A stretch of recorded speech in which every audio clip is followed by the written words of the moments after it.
First thing on the agenda is we're going to hear some budgetary items tonight, and I'd like to call Jeremy Powell up for his presentation on budget requests, et cetera, for this coming year. Chief Powell,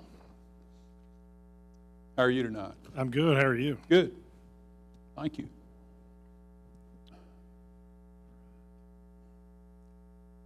Well, Council and Mayor, I appreciate the opportunity to speak to you guys tonight. We're going to talk a little bit about our accomplishments for this last year, and we'll also talk about some of the proposals that you'll see in our upcoming budget. As always, we start off with just a diagram that kind of shows you how we're structured within the department. This really hasn't changed a lot over the years, except that we have added another position in the fire marshal's office this last year to help out with the increased inspections and plan reviews and investigations that we do out of that office. So that is one position that we have added. So this slide shows you some of the services that we provide. Obviously, it says fire department, but as most of you already know, we're much more than that. We do obviously provide fire suppression. We're in charge of investigating fires that occur within our city. We're also in charge, of fire inspections and code enforcement when it comes to fire issues. We run alongside our EMS partners, AMR, and provide medical first response with them. We actually get a subsidy from the hospital to provide that service. You'll see there we also provide technical rescue response. And when I say technical rescue, we're talking about high-angle rescue, trench rescue, swift water rescue, and so forth. So those are actions that we don't do a lot of, but it requires a lot of training on our part for that very reason. Since we don't do it a lot, you know, I can count on one hand how many technical rescues I've been on in my entire career. In order to stay proficient in those, it requires us to do a lot of training in those. So where we might get a lot of fires, or at least we used to, and we get a lot on-the-job training with those, when it comes to your technical rescue items, we have to stay proficient with those through our training. Along those lines, we also provide hazardous materials response.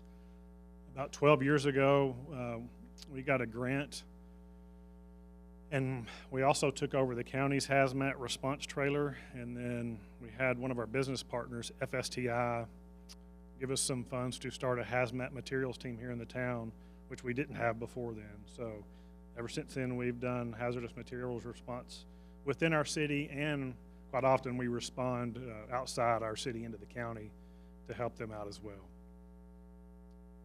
Another thing that we're in charge of is emergency management for the city. One of our programs that I'm really proud of is community risk reduction. And what that is, instead of just looking at fires and how we can reduce fires, community risk reduction really takes a comprehensive approach at all of our, I guess, hazards within the city would be a good way to put that. You know, one of the things you'll see me talk about here in a little bit is we've really focused in on our youth and elderly population over the last years and tried to identify how we can get more resources to them and prevent injuries in that demographic. Some of the other things that I'm really proud of that we do is we're members of the Urban Search and Rescue Team, Texas Task Force 1, which that's a FEMA-based team that can go really anywhere in the world that FEMA directs us to go. We have 2 members right now, I believe, that are on that team. And, you know, that helps us kind of get outside of our box, and it really goes back to those technical rescue skills, gets us some extra training with those as well. And another one you obviously probably hear me talk a lot about is TIFMAS, the Texas Interstate Fire Mutual Aid System. We do a ton of work through this, and this is just a big mutual aid partnership that, you know, it says Texas, but honestly we've kind of started going outside our state. We went to Louisiana this last year for the hurricane response, and over the last year I think we've had somebody deployed with TIFMAS almost for a year now. We've been helping with the border response down south, and since January we've been helping with all the wildfires that you obviously see on the news every night. So quite active there, and that helps us in a lot of ways. It gets us, you know, we're kind of out on an island by ourselves here. So it gives us an opportunity to get outside of Greenville, see how other people operate, and you know, it's just a great, if nothing else, it's a great learning experience for us, I believe. And we've been pretty active in that since about 2009.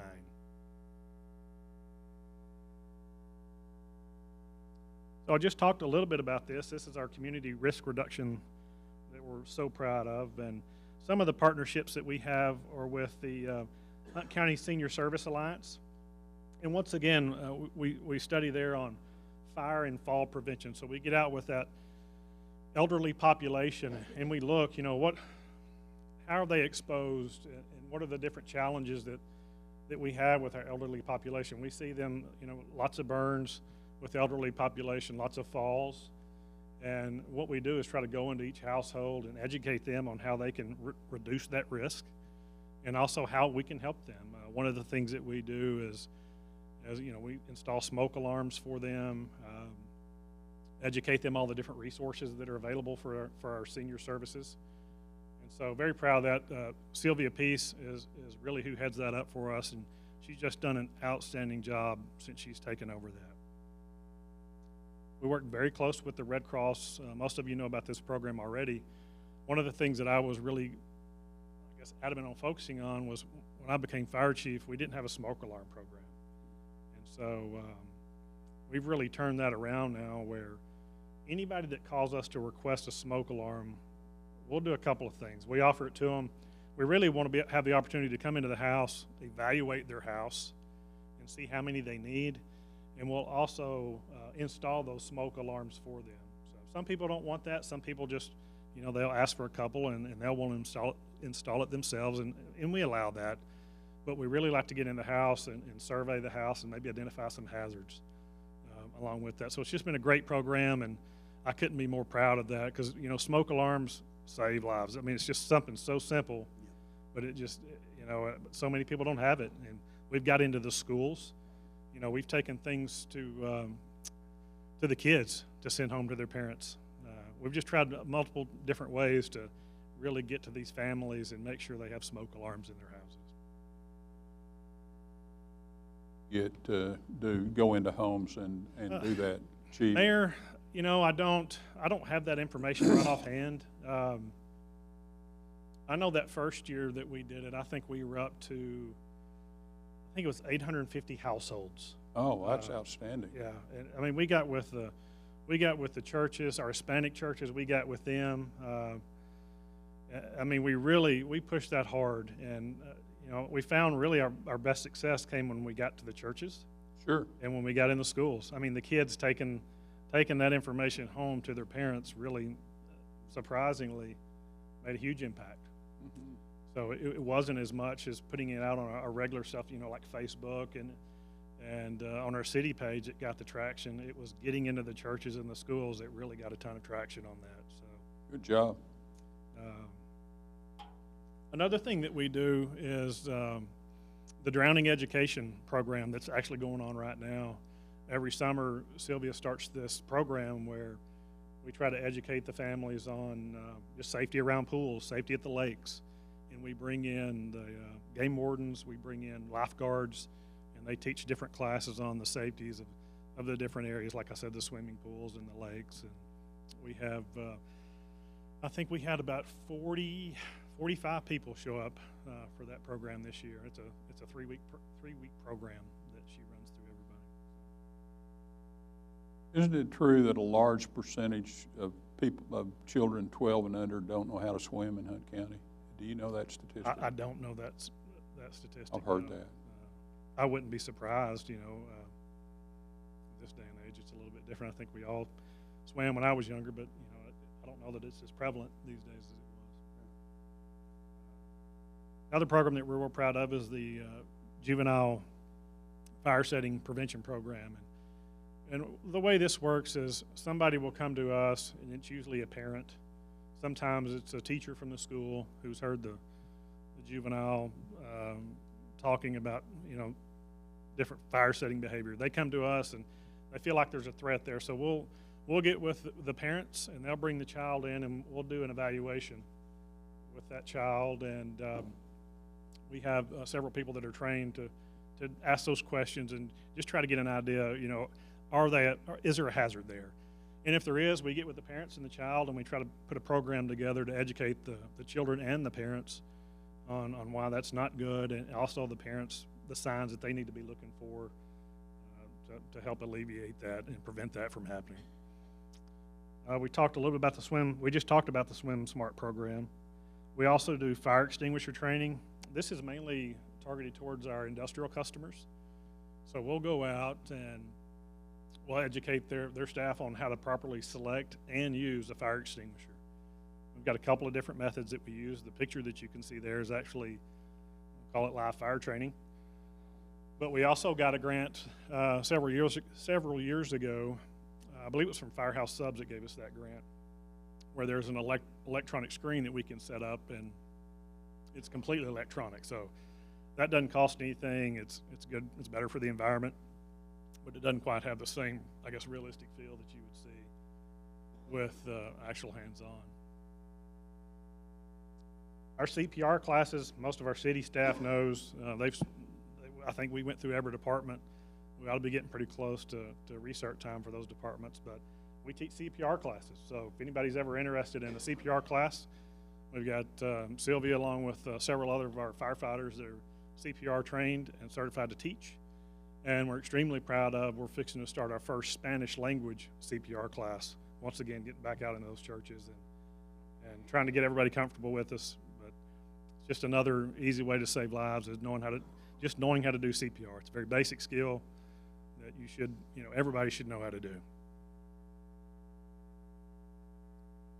One thing everybody probably already knows, October we do a ton of fire and injury prevention programs in the schools and daycares. So that historically has been our month where we get out and really target those schools. We put a ton of literature out there in the schools. The firemen are in the schools just about every day during that time. But when I first started to work here, that was what we did. But now it's just another piece of what we do.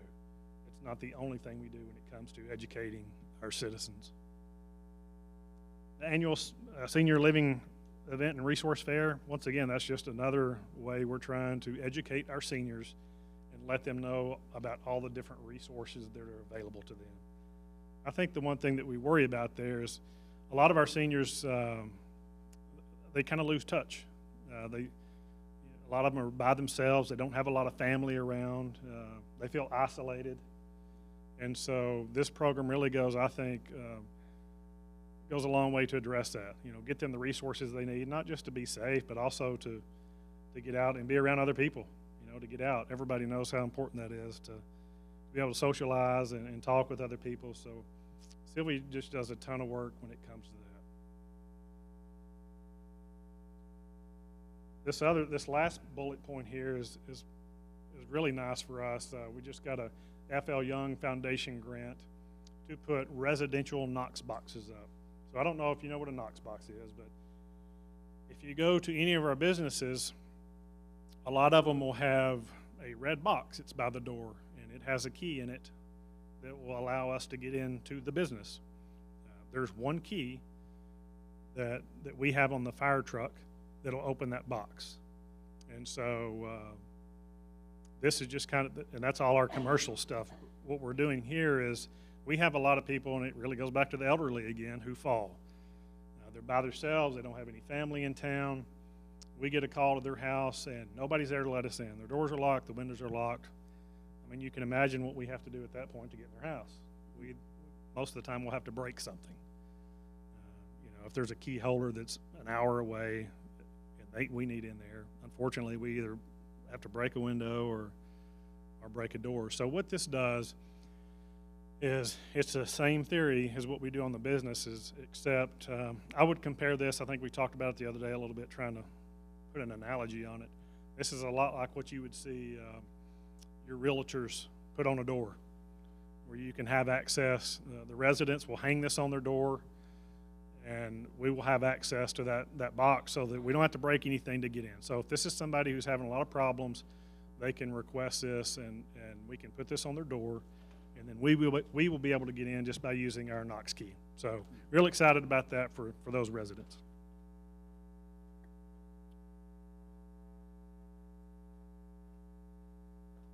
All right, let's talk about some of this year's accomplishments. I talked about this a little bit already. We implemented the inspector investigator position within the fire marshal's office. That's to help out our fire marshal with investigations and inspections. As most of you know, the city has seen a large increase in growth, and so that's directly affected that office. Since I've been here, they've only had one person in there the whole time, and we were overworking that position quite a bit, and so it's been a blessing to have that position. The person that we put in that position is just doing an outstanding job, has a great attitude, and couldn't be more happy with the way that's going. As you know, we've approved and ordered an aerial platform to replace our 1995 platform. Excited about that.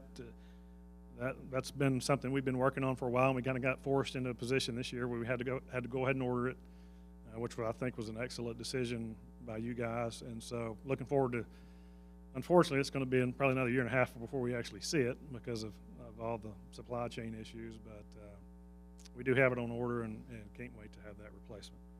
We've also been working on replacing a lot of our furniture and our bedroom furniture in our fire stations. We got a new fire station, some that aren't that old, but even when we built specifically Station 2 and 4, those stations, they moved furniture in there that was over 30 years old. All the lockers and beds were 30 years old, and it was just awful. So one of the things that we've been working on with the city manager is to try to, and not build new stations, but just update them a little bit, you know, bring them in our century just a little bit more. And when we did that, we found that we actually we were able to get a lot more room for the guys to put their personal items when they come into the station, and it really worked out great. It's a great program, and the guys designed it themselves. They had it built, but then they also painted everything themselves. So they did a lot of the work themselves to help save money there, and you know, that gives ownership and a little bit of pride for the station. So very proud of that. We continue along those lines. We continue to replace our workout equipment. In 2006, we got a very nice grant from FEMA to replace a lot of our aging workout equipment, and I can't say enough about the light fitness equipment that we purchased back then. It's lasted this long and been very, very good equipment. Basically, it's the same stuff you'll see if you ever go into Planet Fitness, the same brand.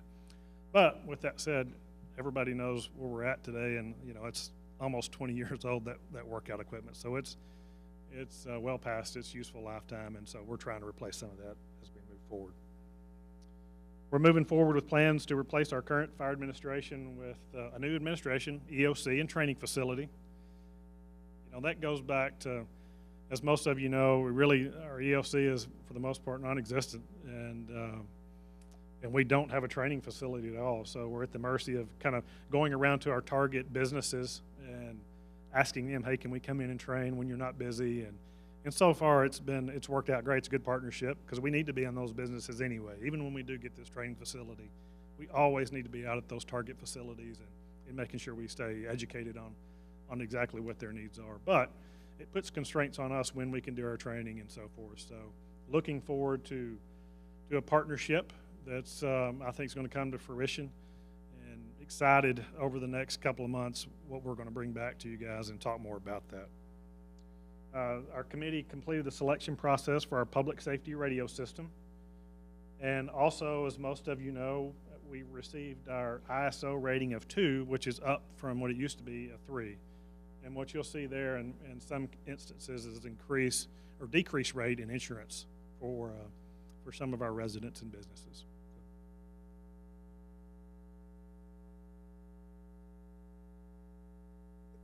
So these graphs just show you a little bit about some of the trends that we have. Obviously, we're growing. Everybody knows that. And with that, you'll see that we've got a substantial increase in calls for service this year. You're looking at basically a 500 calls for service increase over this last year alone, which is that's substantial. But the guys have done an outstanding job in responding to that and absorbing that. And I don't have a lot of other things to say at this point other than, you know, at some point we're probably going to be coming back and looking for, you know, where we're going to put our next station depending on where our growth is. And so, but I'm just happy about the way the guys have handled this increase in calls. As far as our actual budget goes, we'll talk about administration. So there isn't a lot of increase in administration. You'll see personnel costs remain flat. Of course, that's if we don't get any raises, then it will. But you'll see a little bit of increase in costs on just the products we buy. There's not a lot of things that we buy inside of admin, so you're not going to see a substantial increase. It's kind of a big picture approach. We saw most of our stuff increase around 13 to 15% when it comes to, I guess, items that we have to actually buy. And that really makes a difference more in, wrong way. That makes a difference in operations. So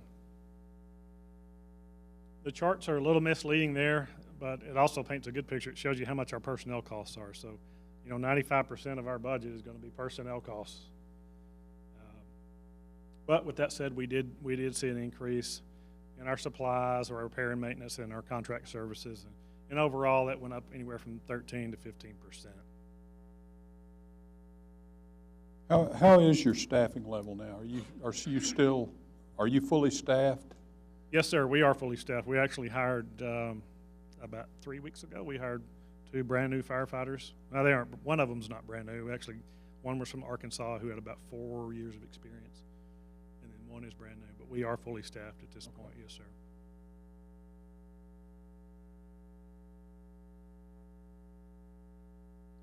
Moving to fire prevention. So you'll see an increase in personnel costs last year, actually, in our fire prevention, and that was that new person that we had in there, that new investigator inspector. Other than that, you're going to see the same trend in supplies and contract services as far as increase goes. It's that same kind of trend upwards, anywhere from 13 to 15%. In emergency management, that has to do with our siren maintenance, our dues to the COG for the services that they provide for us. Also, our code red is inside that, and actually those didn't go up this year, so it's going to be flat.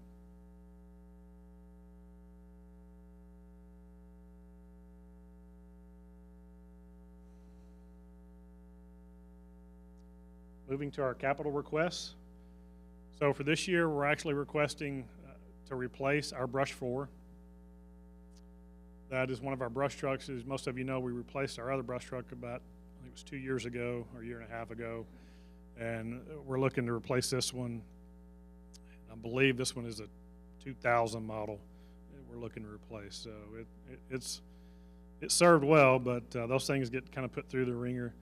And for those of you who don't know what a brush truck is, that's what we use to fight grass fires with. So we do a lot of our in-city stuff, and we also do a lot of mutual aid calls with the county with that particular vehicle as well. So it gets beat up on pretty good. Another thing that we were asking for is the SCBA, that's the air pack that we wear on our backs. SCBA refill and light trailer. This is a portable unit that we can take. It mainly comes into play if we have a large fire and we're going to be there for a while. If we go through several bottles of the air, what we have to do now is pack all that up and have to take it back to one of the fire stations and refill those bottles and then bring them back to the fire, which doesn't happen a lot, but it would be nice to have the capability to not have to do that and be able to refill those at the scene itself. And also the light trailer goes with that. So these things have a little generator on them that powers it's an air compressor. And so you'll find that all of these, since they have that generator, they put a light tower with it that'll help light up the scene. So that's why you see a light trailer with that. And then the other thing that we've addressed is, as most of you know, we do the pay-as-you-go program. We've been putting $250,000 a year towards our new fire trucks. Our target is to buy a new fire truck every 5 years.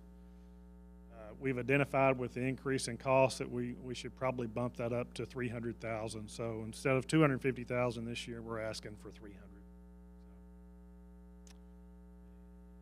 $300,000. How much have we accumulated? What year are we in on that? How much have we accumulated to date? Well, so if y'all remember, we had $900,000 that we paid for the ladder truck, the aerial platform that we ordered. Right. So that's what we had in there. We're going to use that to help pay for that, and then we're going to use the money as we go forward to pay for that. And I think it's going to take us 3 years to make that payment, to pay that off. It might be a little bit less if we bump it up to $300,000 because we anticipated $250,000 to pay that off. But so I guess to answer your question, we don't really have anything in there right now. So so the cost of that aerial truck was about $1.6 million. That's right. Yeah, between $1.6 million and $1.7 million. I think it's a little bit closer to $1.7 million. 1.675, I think, is what it was. So, and so with that, you guys have any questions? Any questions? Did we have any in last year's budget set aside for other capital equipment like this light trailer, or trying to get an idea of the difference between last year and this year? We did. We talked. So what we've done the last couple of years is we sit down, staff sits down, all the department heads, we get together and everybody puts their capital requests in. And then we sit down as a group and evaluate the needs and prioritize those based on how much money we think we might have to spend that year. But at the end of the day, we all have a priority. There's a list that comes out. And so I think the light trailer was in there last year. It's like I told the city manager, it's one of those things that I've worked my whole career without. It would be nice to have, but it's not a necessity. So it was in your request last year, but I believe it was. We didn't, did we include it in last year's budget? I Okay, don't we think didn't it made the cut last year. Okay. Yeah. What about like the 200,000 for brush 4? Brush 4 was in there last year, but it was one of those, it was down my priority list. So one of the things that we do when we turn in our capital requests, let's say we have 5 of them, we have to prioritize those. We have to put a number on our opinion on which one is our highest priority. And so the brush truck and the light trailer were down that list a little bit last year compared to some of the other needs that we had. So what was our fire-related capital allocation last year? I don't know. Okay. I don't recall off the top of my head. Come on. And I didn't Yeah, I'm bring, trying to, I didn't bring that I list should be able to answer it tonight. off the I top of should my have. head, but Yeah. with everything that's happened, I'm drawing a complete blank. I mean, right now, so. you're doing this every day, and we didn't look at these numbers since last year, last summer. And so I'm just trying to get an idea of what's the change in terms of allocation. I mean, we had the pay-as-you-go, we had the furniture. I remember the truck. I do remember we talked Yeah, about we had the the truck. pay-as-you-go, we had the furniture, and the exercise equipment. Yeah, I think Those are that the was three most of it, yeah. main things that we had in there last year Okay. that were priority over these other These two other things. things, right. Yeah. So we took care of that, and now we're getting Now to we're these moving other on to the priorities. next, Okay. correct. Yeah, and I'll just say this. I usually say it every year. I don't think I said it this year. We are blessed. The fire department is completely blessed with the support that you guys have given us for our equipment. We have top-of-the-line equipment. That's from our gear. Everything that we wear is top of the line. I mean, it's second to none. And we've been way ahead of the curve on, for years we've had 2 sets of bunker gear. The state started requiring that about 3 years ago. We've done it for the last 12 years. And that's a huge investment. That bunker gear is $2,500 a set. So you start talking about 50 people that have, another $2,500 associated with them. A lot of fire departments didn't have that support, and we've had it for a long time. So, I hope you understand how much I appreciate that, because I really do, and I've said it for a long time. I mean it. So. I don't know if I'm speaking for everybody or not, but I know that from watching how you guys operate and visiting your facilities and just seeing what you do with what you have, I'm thrilled to be able to allocate anything to you that we can, because we know that you're going to put it to its highest and best use. Well, and we know that you're good at that. Well, I appreciate that, and I hope that you guys understand. I don't ask for something that I don't feel like I need. I'm not looking, sometimes it's a struggle to figure out, what do we need? What is a priority? Because we are so blessed and have been so blessed. But I promise you, if I'm asking for it, there is a need for it, and hopefully I can convey that need in a way that you see it as clear as we do. Any further questions? That was an excellent and inspiring presentation. Thank you very much. Thank you. Okay, the next work session item is Parks and Rec. Brett?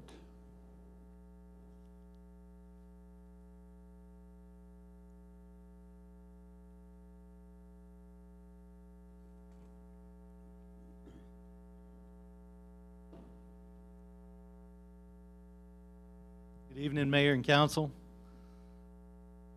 So for our tagline, or what we use for a hashtag, our slogan, Live, Love, Play, that's something that our staff uses to develop all our programs, just kind of around that premise.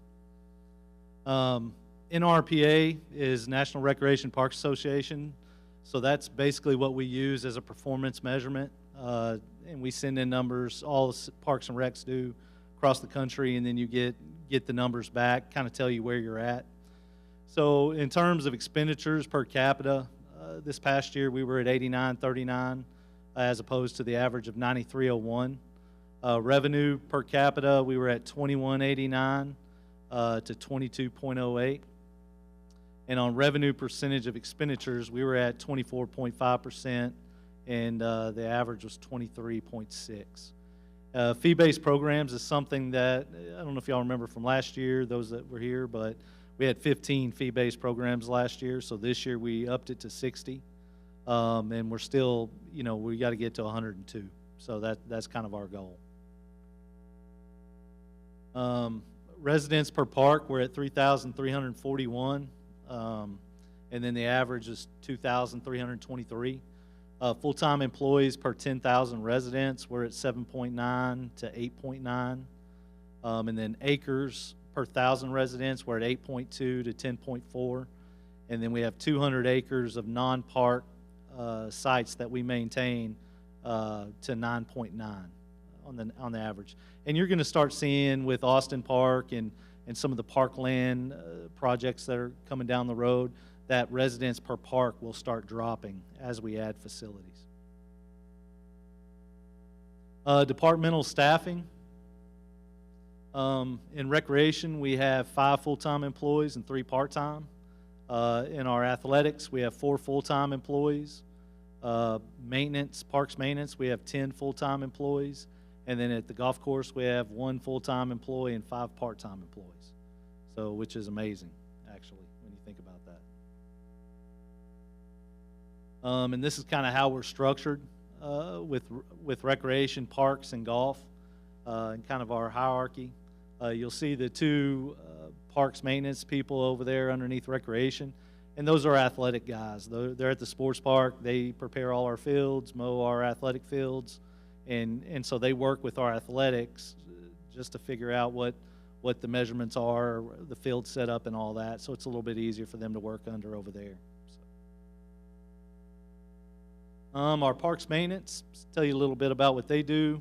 We have 9 parks in Greenville. The Greenville Sports Park is huge. It's 110 acres, the majority of which I think we got 26 or 28 acres of TIF 419 irrigated Bermuda. So that's 2 people on a mower every day of the week for the most part. 220 acres of park space, 124 acres of non-park space, and then 140 acres undeveloped that we shred. There's 7 city buildings that we maintain or have a part in maintaining, the grass and landscape. Right-of-ways, there's right-of-ways we do in parks. Cemeteries, we're responsible for that. Shredding, and then we have park projects in terms of signage, those type of things that we have to install. Playground inspections, and then playground or splash pad maintenance. So recreation and events, kind of customer service being probably the biggest thing we do there. Programming for Reese Davis, our senior citizens, and then we do activities and special events for youth and adults. All the marketing and social media for our department comes out of that facility. They handle sponsors and partnerships, and then membership management for Reese Davis. Cemetery inquiries are handled there, facility reservations, and then that facility is open 7 days a week, so Monday through Sunday.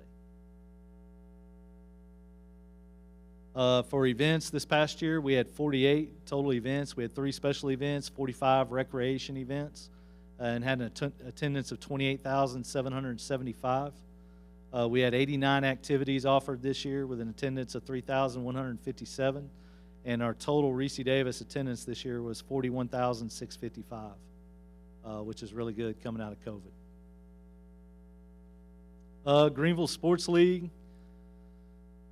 So these folks probably have, I would say, what I would call the most difficult job within our department in terms of the customer service, dealing with parents, coaches, and officials. They're in charge of scheduling 8-week programs. Creating rules for all our programs, participant, coach, and official recruitment, procurement of uniform, awards, and equipment, team management, customer service, game and official schedules, and then, the majority of their hours are evening and weekends. So also hard to get them to stay hooked on. This past year, we had 11 adult leagues with 607 participants, 48 teams, and scheduled 177 games. For youth, we had 18 leagues offered with 1,710 participants, 189 teams, and 810 games scheduled. Wright Park Golf Course, we had 8,016 total rounds this year to this point, and we had 2,418 member rounds, 3,237 weekday rounds, and 2,361 weekend rounds. Yes, sir.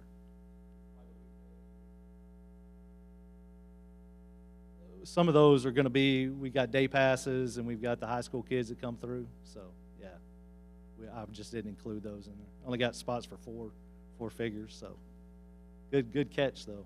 I'll fix that for next year. All right, so our projects that we did this year, we had the shade structure at Maroon Field, which is a part of a project that we've been working on for 5 years now. We've got 1 year left of it with the Orange Field, but we did get that installed. And then Austin Park, of course, which is about 85 to 90% complete.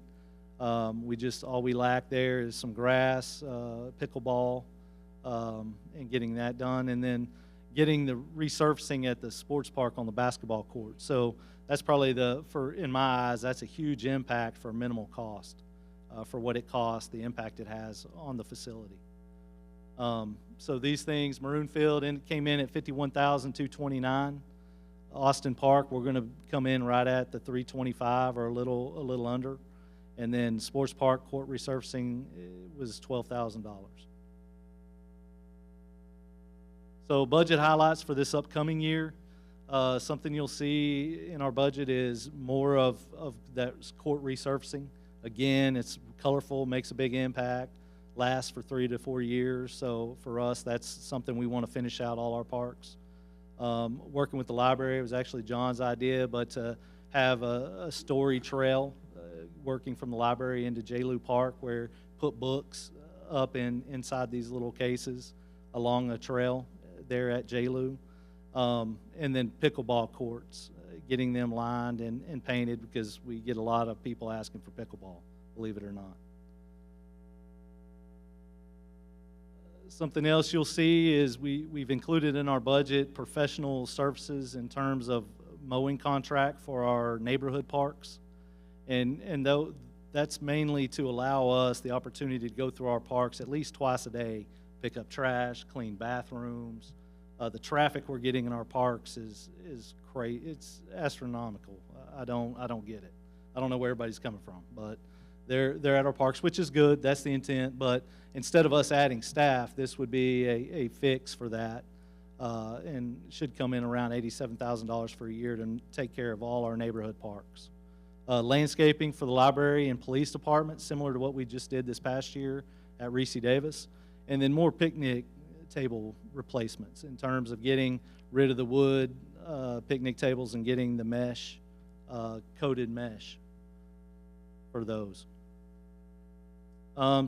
Capital requests that we have for this year, you'll see, is at the golf course. Probably the first time since I've been here we've done a capital other than equipment request for capital, and that's going to be to change out our greens and tees from dwarf tiff to zoysia, which you can kind of see in the image. Zoysia is the one on the left. It's still green. It holds its color a little bit longer, and they've got it figured out to where it works pretty well in Texas. So changing that out, adding the orange field shade structure, and then court resurfacing the basketball court at Reese Davis, which, believe it or not, that thing's original. So this is the first time we've ever had to mess with that, and the building's 22 years old. So as much traffic's on it, it's pretty amazing that it's in the shape it is. And we're going to go back with the same type of material, poured in place rubber. And so the zoysia greens and tees is going to come in at about $70,000. And what that's going to be is us, we're going to come in and transplant that ourselves next spring. We'll put in the greens. We'll build temporary greens and tees, and then we'll transplant that ourselves, sprig it, and then grow it. Orange field shade structure. He told us to budget about $90,000, which is quite a bit higher than what we paid this year. But I feel quite sure it'll be under that. Hopefully he can give me a little better quote closer to budget, or the end of before y'all approve the budget. And then Reese Davis court resurfacing is going to be at $60,000. And like I said, that's them pulling out the rubber flooring, restriping it for everything that we have at that facility, which is several different programs we do on that. Cemetery software. So this is something that we're going to be requesting, and that's going to be so that our software right now, we have handmade maps that were made back in the 60s, 70s, 80s, and that's the only thing we have. So that's going to be taking those maps and putting it in digitally into our software and adding GIS element to where hopefully what that does is cut down on the requests that come in, where the public can go online and they can find their loved ones from online. They can zoom in and find their plots online. So, and then park engineering. So that's something that what we're wanting to do is try to get together all the plans that we're going to do to build out our parks, so that when our parkland dedication money starts coming in, we have some guideline to build by. It's not just us throwing different elements in there. There's a plan in place to utilize it. Parkland dedication fees for this year. So you'll see kind of some things that have been brought up to us. Pump tracks is something that people have mentioned to us. Outdoor entertainment facilities have come up, and then, you know, refacing a lot of our parks with using stone, rock, something higher end. Those are the three main things we've heard this year on what people would like to see us use those monies for. So this year in District 1, we've got about $58,470. District 2, we generated about $15,201.94. And then District 3, $22,802.91. And District 4, $1,700. And to put that in comparison to last year's, we're going to be a little bit more than we had last year total. And last year we brought in $142,000 in developer fees. And then, so this year we're looking at probably closer to $190,000 to $200,000 in developer fees for this year. And then the city match on top of that.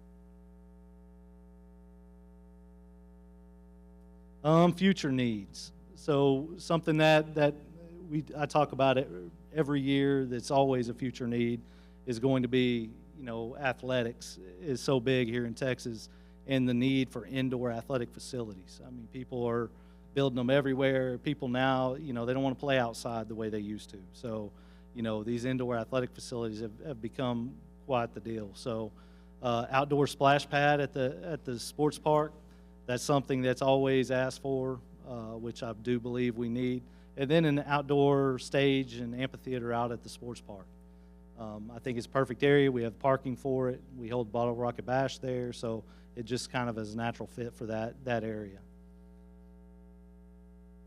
And then, you know, again, the indoor athletic facility, you know, that's something that currently we're using every gym the ISD has for youth basketball. So plus Reese Davis. So we don't have any room to grow. So now it's about pushing our season longer, which then becomes problematic. Splash pad and parking, that's one of the most things that's requested by our citizens.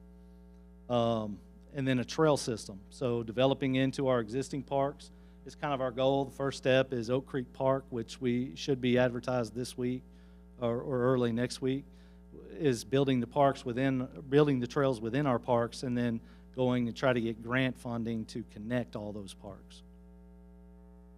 And then Parks Capital Plan would be a dream come true in terms of having $500,000 that would go towards the upkeep and replacement of our existing amenities, and then $500,000 towards new development each year. And I'll entertain any questions. Question, Brad, is how long do you think that our Reese Davis facility is going to last for all the people that are moving into our community? How long do you think it's going to last before we have to build something else to present to other?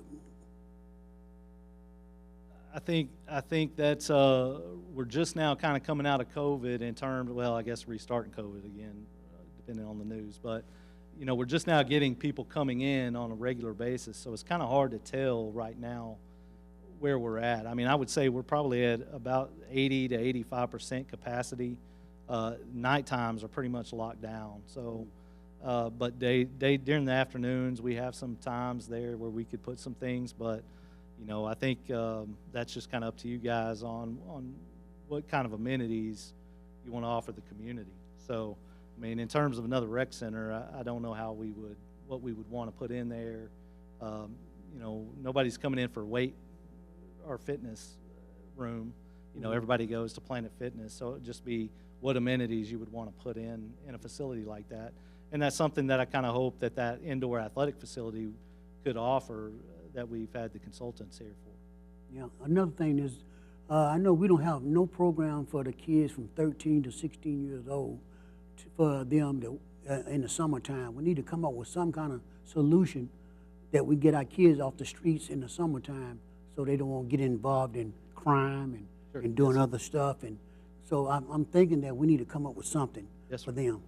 Yeah, that's something we can look at. Typically for us, 13, the numbers start dwindling down so much from 13 up that programming becomes difficult. But that's definitely something we can get with our staff and come up with some programs. I had some questions. If you would go back to your slide showing the different districts. You can go.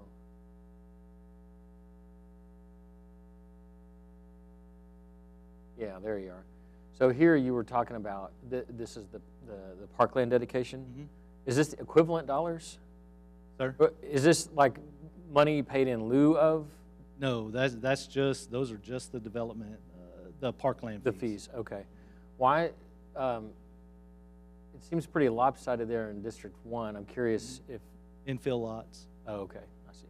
Yes, sir. Yeah, and you'll start to see a lot of the development that you saw in District 4 was grandfathered in. So you're just now going to start seeing some of those parkland fees coming in on those developments. When was that effective, to answer your question? I can't remember. Sir? When did that become effective? October 2020? 21, right? 2020, I believe. Okay. Yeah. I see. So a lot of the big residential developments we've had in District 4 were already grandfathered. Correct, yes, sir. Okay. When you were talking about this, you also mentioned that there were like the top 3 things that the community was requesting. You said something about pump tracks. Mm-hmm. What's a pump track?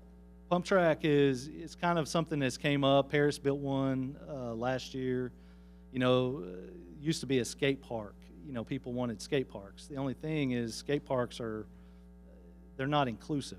They're exclusive, depending on what you're, if you're a skateboarder at a skate park, if you're on rollerblades, a skate park may not suit you.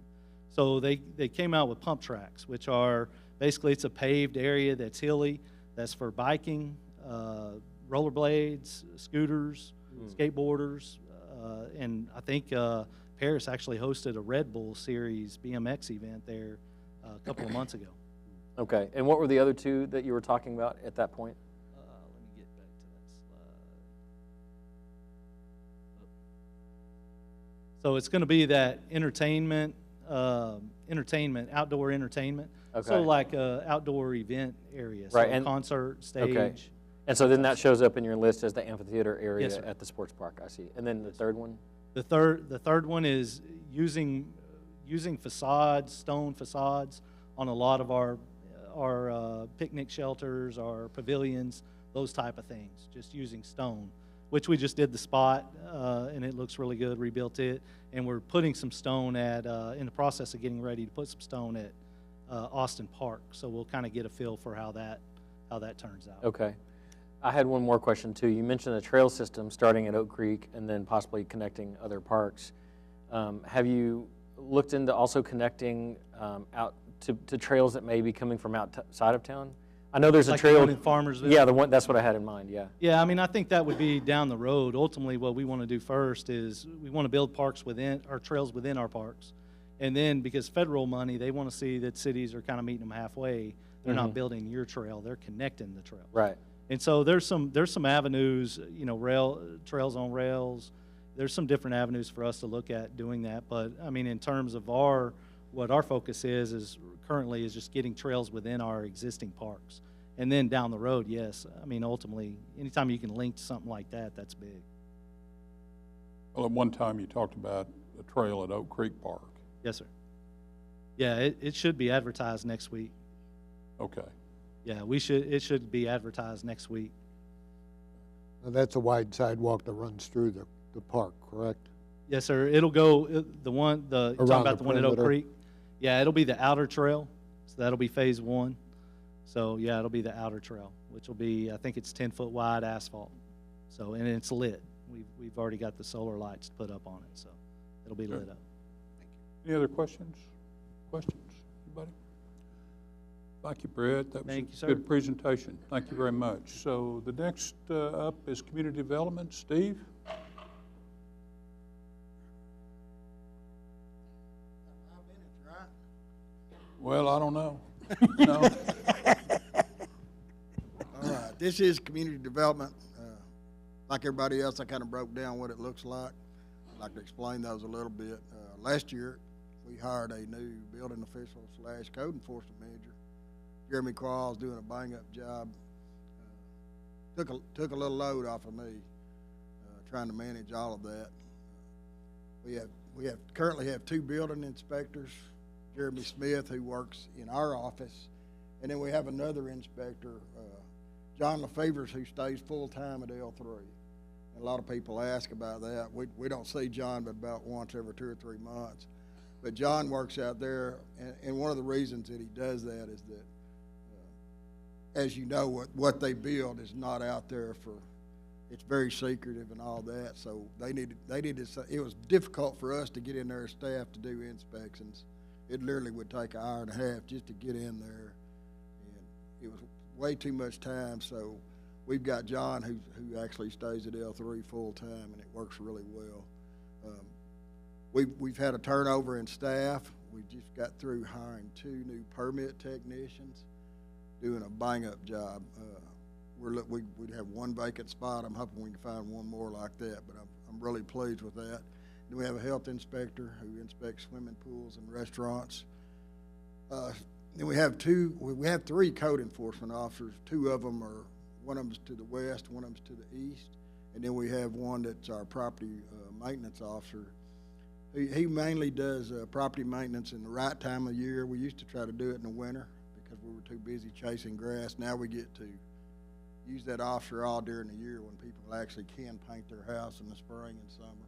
He also handles substandard things, and then really big things that come up that code enforcement we need attention right now, he'll also do that too. So works pretty good. Then we have the lot abatement crew, which you're familiar with. They have a superintendent, and they also have a crew leader, and then we have 5 guys that actually do the abatement. When I say 5 that actually do it, actually all 7 of them are out there working most of the time. Works pretty well. And other things we have in the department, of course, obviously we do planning, P&Z, all those things come under planning. We do building permits, building inspections, code enforcement, abatement, sanitation, and GIS, and I'll talk about that in a minute. But basically the planning division processes development permit applications, provides land use and code information, maintains the general plan, prepares long-range planning documents, and ensures the capital program, zoning, and other activities in the city are consistent with the goals and policies of the city's planning regulations. We also focus on preserving the unique character of the city through maintenance of its planning documents and careful reviews of development and permit applications. And that last 4 or 5 words there has become a big job with all the development we have coming in. Just to kind of give you an idea, pardon me, of what we've been doing. You see 2020 up there, we processed 57 plats. When I first got here in the last, probably that's just started happening in the last 3 or 4 years, but before that, we would do 3 or 4 plats a year. And so now we're doing 57, and that doesn't include all the minor plats that we do, just on the converting 2 lots to 1 or 1 to 2. So, and that does take a lot of time and a lot of process. We did 10 zoning applications, 5 conditional use permits in 2020. 2021, we did 62 plats, 11 zoning apps, and 4 CUPs. And then this year, up to May the 18th, we've already done 29 plats, 11 zoning applications, and 1 CUP. So you can see that we're going to be, we're probably going to have a lot more zoning apps this year than we did last. And plats, the first 4 months we're at 29, so I look for that to grow also. We also do building permitting, and the purpose of that is to protect the health, safety, and welfare of the public and durability of the built environment through the permitting and inspection process. The The building division reviews construction plans for compliance, and inspections are completed throughout the construction phase of projects to ensure they're built in accordance with the approved plans and all relevant codes. And we did, by the way, year before last, update, and we're up to the newest building codes, which by the way led to a better score for ISO, so there was some plus to doing that. This is what we did last year on building permits. We did 490 new homes. We collected $505,416, which is pretty good for a community development department. So far this year, we've at 160 with 150,859. That number might look low to you, but spring and summer's coming. That's when we'll really pick that up. So I look for that number to be even higher than it was in 2021. Is that date for the same date of January the 1st? 1st through May 18th? I'm sorry. Say that again. Is that date for 2022, the 160? That's from January 1 till May. To May 18th? Okay. This is our inspections. Yes, I do. It's just the way that they fall, the way that subdivisions start getting put together. But customarily, spring and summer, we issue a lot more permits than we do in the winter. So we're just now getting the summer, so I look for that. This is the building inspections we've done over the last 3 years. The number of 2020 is incorrect. I corrected it today. I went back and looked. It's actually 6,995. We did in 2020, 7,686 in 2021. And to date this year, we've already done 3,774. So we'll well exceed that. Presumably, building inspections will track building permits as well, right? Yes, that is correct.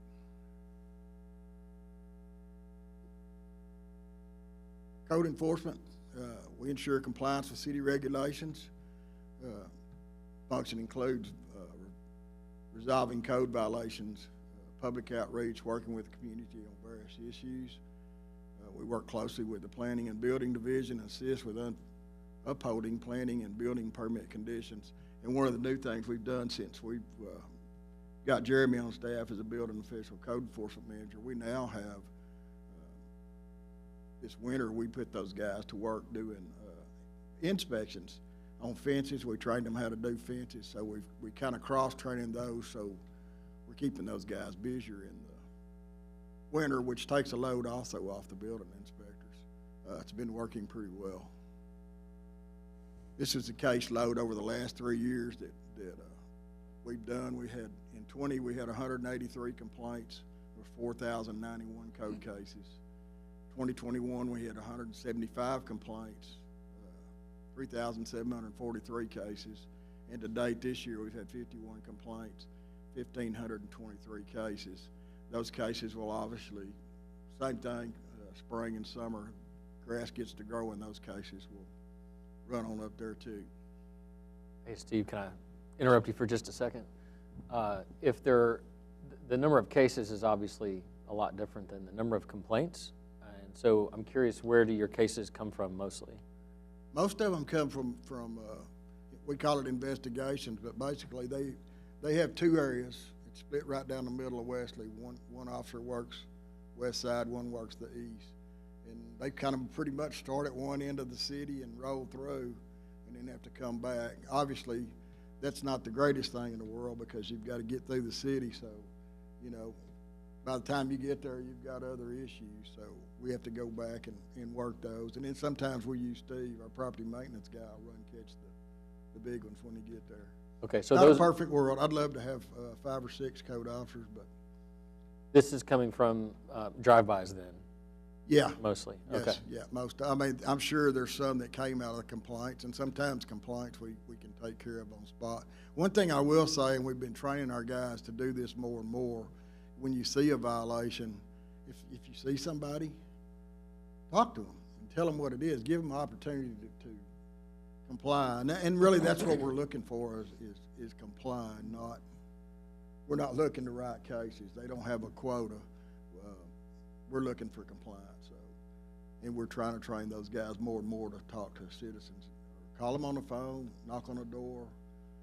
Takes a little more time, but, you know, it takes things out of court. It does a lot of things in doing that, and we're working on that. GIS, I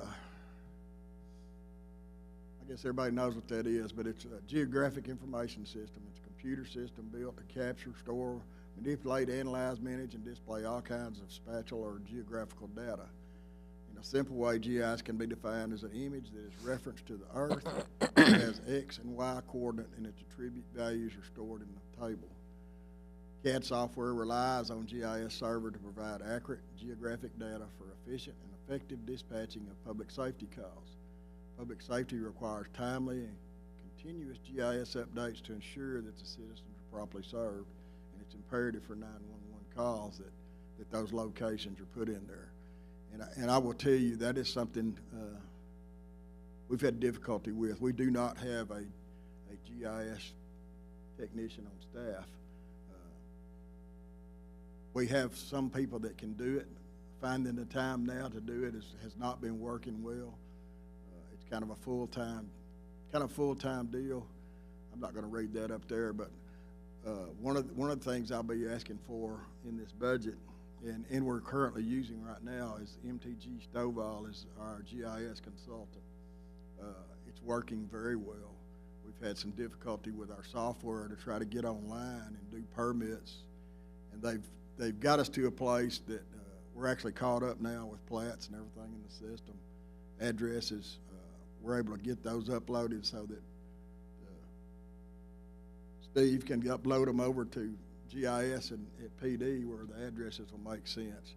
We're working that direction. So one of the things I think you'll see in this budget will be we'll be asking to continue that GIS consultant. The county has gone completely digital with plats now. So has Hunt County Appraisal. So she has a direct link in there and can grab it about the time it's filed and actually put it in our system that quick. And before, it was taking 6 months or so for the appraisal district to even get them up, and now they're just, everybody's right on spot. So we're trying to move the direction to get digital ourselves, where we're all talking to each other and doing that. So that's critical to have that. We'd like to keep that. And in saying that, these are the goals I have. We have been desperately trying to get these permits where citizens can file online for them. Contractors can file online. They can ask for inspections, all those kind of things online. And the system we have now just does not work. Daniel loves our system. We've been over backwards to it, and we spent money trying to get people in here to help us do it. And it's to a point now where it's not going to do it. So in this budget, you'll also see we're going to ask for a new software program that actually ties, it's made by Tyler Technology, it actually ties into our current financial. It also ties into the court system. So we would actually be tied right in with all of those things now instead of, it'll save us time and work.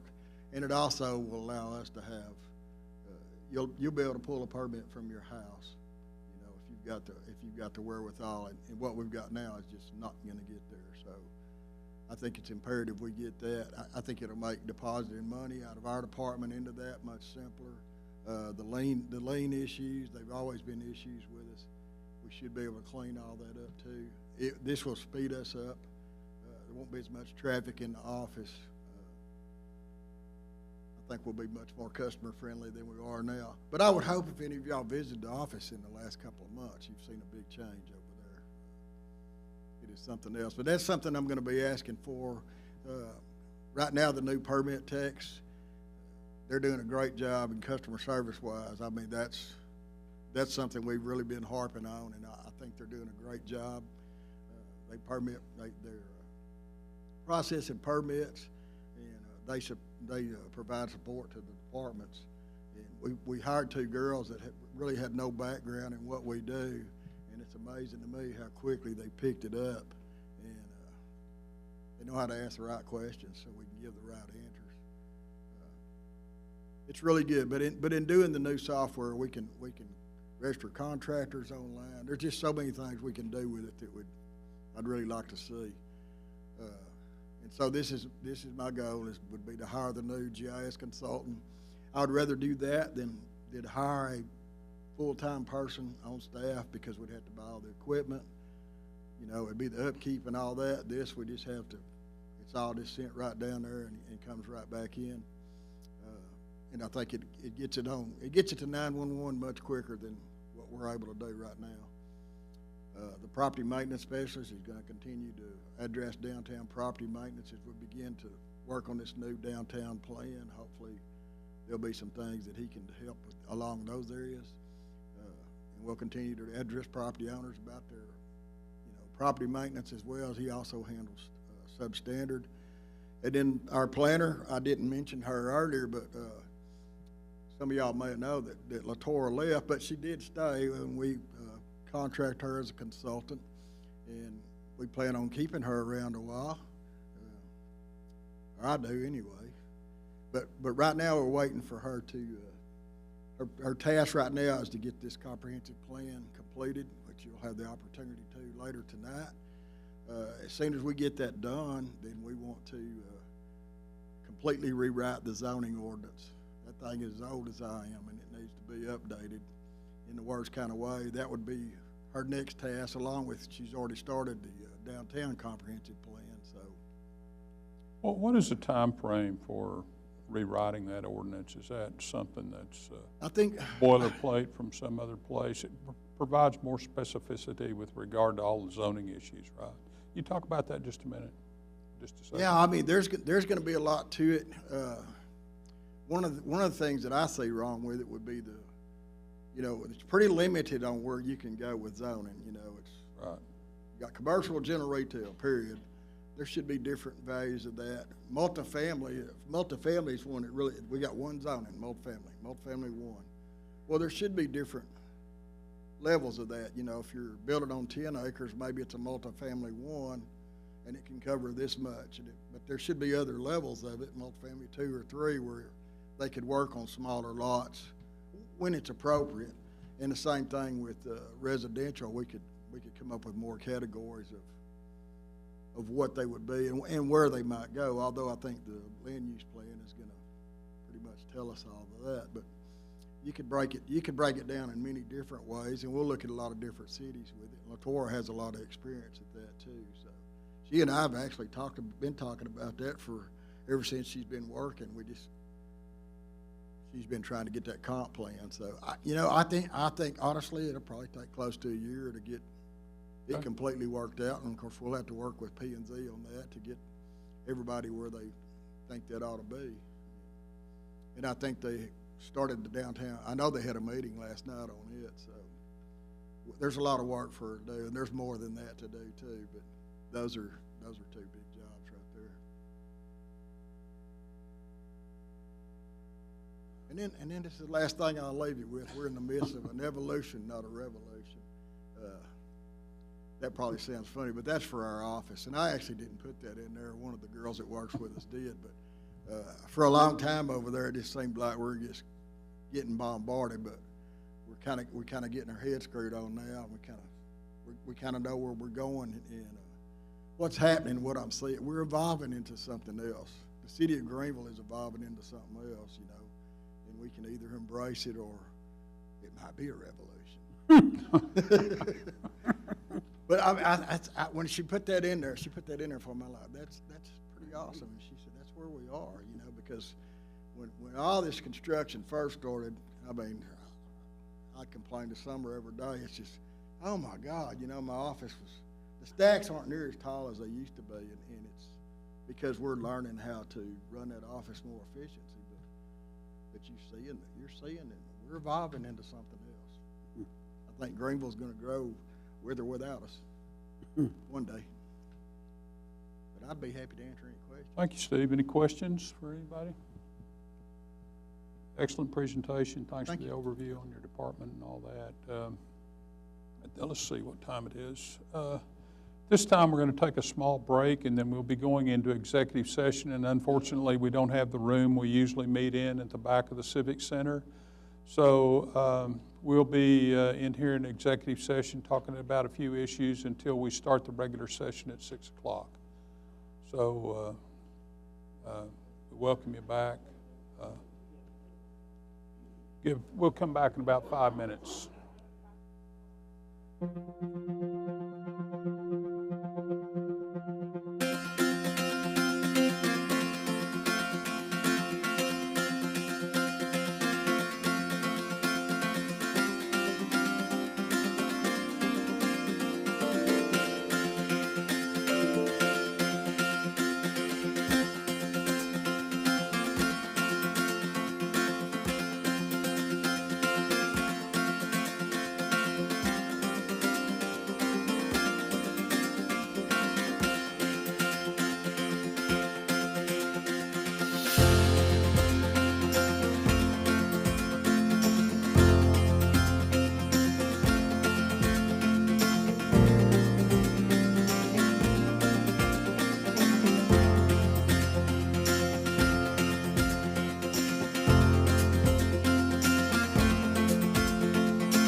Regular session of the Greenville City Council to order, May 24th at 6:02 p.m. Call it to order and ask for the invocation by Steve Methin, please. Please come forward, Steve. Please stand. Let us pray. Father God, we come to you tonight, Lord. We just thank you for this day. Father, we thank you for that rain that's coming down now. Father, we pray for our country. Father, that things will straighten out. Father, we pray for this Ukraine, Father, and all that's going on over there. Father, we pray for our world today, God. Father, I thank you for those that are here tonight to speak on matters that concern them. Father, I ask the council would come together and do what's best for the city of Greenville. Father, we just thank you for all you do in Jesus' name. Amen. Please join me in the Pledge of Allegiance. I pledge allegiance to the flag of the United States of America and to the republic for which it stands, one nation, under God, indivisible, and with liberty, with justice for all. Sorry. Okay. First of all, we're going to do the oath of office, so I'd ask Judge Stovall to come forward and administer the oath to Terry Thomas and Byron Taylor. Who wants to be first? You want to be the first victim?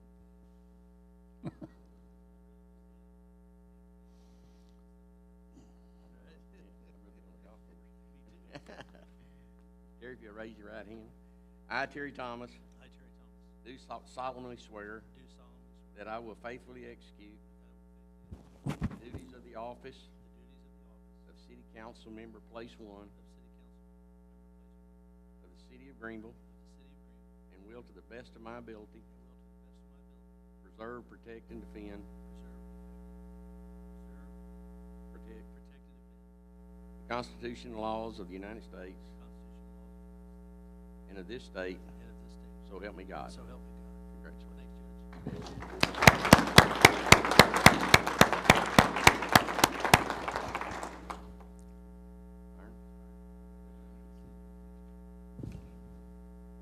I, Byron Taylor.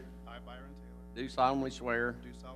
That I will faithfully execute the duties of the office of the City Council Member Place 2 of the City of Greenville, and will to the best of my ability preserve, protect, and defend the Constitution and laws of the United States and of this state, so help me God. Congratulations.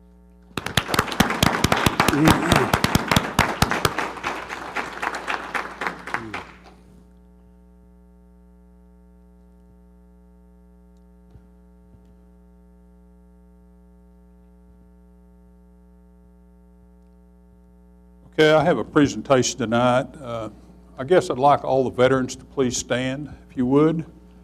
Recognition of Memorial Day. I'll tell a little story before I start this. I grew up in western Oklahoma, and my father, we had a small cemetery there. It was just out in a rural area, and he got sick when my dad was 18 years old, and so the people in the community asked my dad to be kind of take care of the community, take care of the cemetery until they could find a replacement the next year. And my dad finally retired when he was 83 years old. So have a little experience with cemeteries, and Memorial Day was a huge thing where I grew up. We always had people, it was an opportunity for people to see each other year after year, and I hope that comes back in our culture, in our community. So I have this proclamation I'd like to read. Whereas Monday, May 30th, 2022, in cities throughout our nation, Americans will join the honor of fallen heroes for our armed services.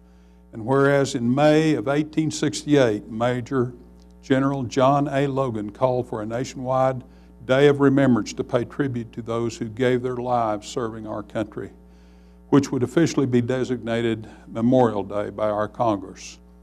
Whereas 6.8% of the Texas population are veterans who have served our armed forces. And whereas we must pledge to never forget the men and women of the armed services who gave the ultimate sacrifice in defending our freedoms, we should take this time to express our gratitude to the families of our fallen warriors. And now, therefore, on behalf of the Greenville City Council, we hereby recognize Monday, May 30th, 2022 as Memorial Day and honor our unwavering commitment to the remembrance of those who have served and continue to serve our great nation. And I want to thank all of you here today, and I hope the audience will join me in appreciation for these people. Thank you very much. We appreciate it.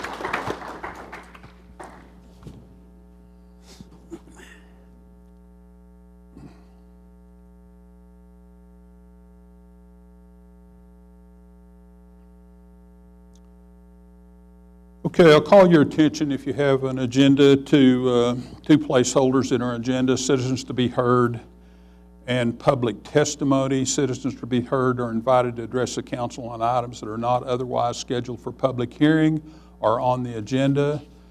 Public testimony occurs for citizens to address the council on items tonight beyond, starting with item 8A. There are no ordinances on our agenda tonight.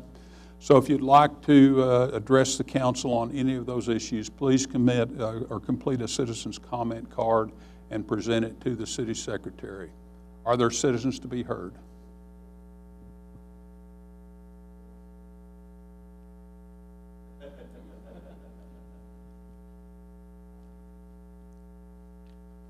Please state your name and address. Ma'am, could you please adjust that microphone? I don't know if you can, but our acoustics, or just hold it if you can. Our acoustics aren't too good here. Is this good? Thank you. Yes. Betty Moody, 5401 Business Highway 69 South, 75402. My trash and recycling rarely gets picked up. I have gone to Juice and called numerous times, and everyone tells me the same thing, but nothing gets done. I am paying every month for a service I don't get. I don't know anyone who would like to do that, yet that is what is expected of me. I don't care if it's $10 or $100 per month. I should not have to pay for no service. I've been told various things when I go to Juice. We contract with Waste Management. We'll email them to let you know your trash and recycling hasn't been picked up. Our hands are tied. I need to talk to Waste Management. We bill for different departments of the city, and that's all we can do. What can I do? I've asked to be taken off the rotation, and I will make other arrangements for my trash, but I'm told that that will never happen. I have to keep paying every month for a service I'm not getting. I follow all the rules and live up to my end of the contract. Please consider this. Please do not bill me for this service that I am not getting. I'm tired of going to Juice or calling and getting upset and almost yelling over this. It's ridiculous. Just take charges off my bill. If I didn't pay my Juice bill, I would get everything cut off. But I'm not getting what I should be getting. But that's okay, right? No. Thank you. Ma'am, are you just to clarify, are you calling Juice or are you calling Waste Connections when you call? I've called Juice, Okay, and they have instructed me to call Waste Management, and I've called Waste Management and get no response. Just for fun, my trash was not picked up last Tuesday, Friday, and when I left, it was not picked up today. But since I have lived out this way for a little over 2 years, it happens all the time. okay. Thank you. You should be reporting that to Juice, and I think they should not be telling you to call Waste Connections. Is that right, Summer? They should not. So, okay. Okay. Well, we appreciate it. Thank you very much. I'm sorry. David Nunn.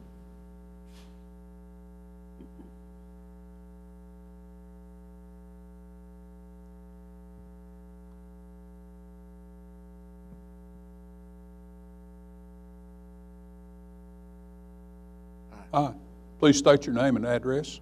David Nunn, 8550 Highway 34 North, Wolf City. Okay. Can I start now? Yes, yes, Okay. yes.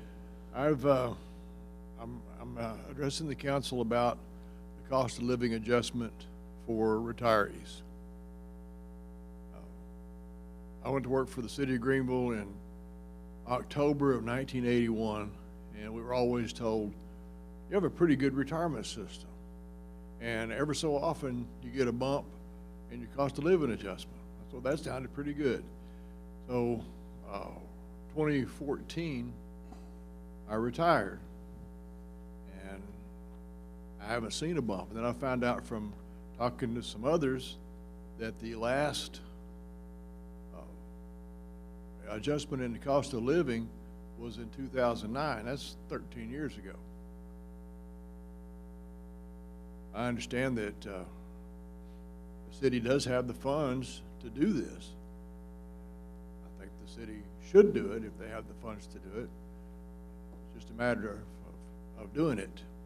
And I think there's some folks here that would agree with me. Any of y'all that retirees from the city of Greenville? Raise your hand, something. There'll probably be more of us at the next meeting. Okay. I'd rather this be a conversation, but I understand you can't really respond. Thank you. Thank you, Mr. Nunn. Thank you for your service to our city, too. Are there other citizens to be heard?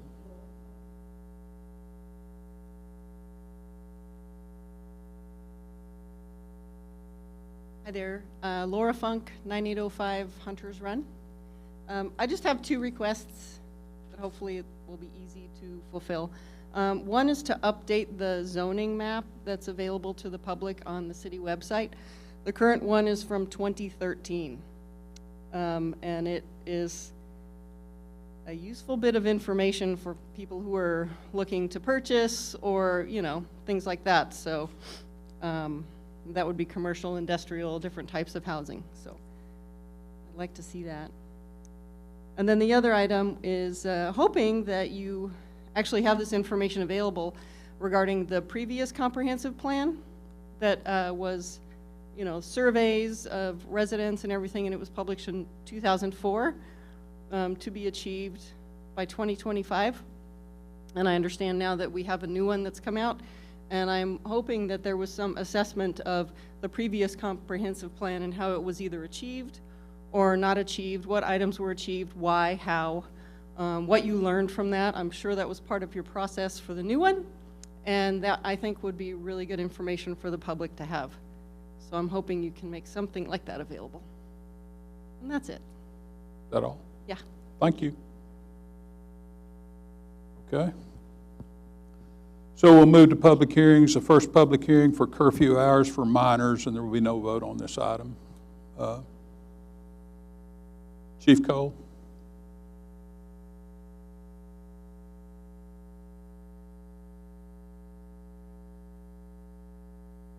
Mayor and Council, every third year by law it's required that this curfew ordinance be reviewed. I draw your attention to the ordinance 5.2300 that regulates the movement of youth during certain hours. Do you have questions? Are there any questions? This is a current ordinance that would need to be reviewed. It is. And do you know off the top of your head how often we take enforcement action on this? I predicted you'd ask that question. Over the past 3 years, we've taken 4 juveniles into custody on 2 separate incidents in regulation of this ordinance. With the GISD police in place, portion of the ordinance that regulates between 9 a.m. and 2:30 in the afternoon would most likely fall within their jurisdiction. Since we do not have a juvenile detention facility, any action that we take because of their protocols normally results in a detention that's short in nature. Their parents come to the station and pick them up. It's a tool, and it can be useful, but it's rarely something in the past 3 years that we've used. Any other questions? For the last 3 years, where is this ordinance at? Like, where's this information provided, the data provided? The data? The data would, for the number of times that we've taken a child into custody is contained in our records management system, Spillman. Okay.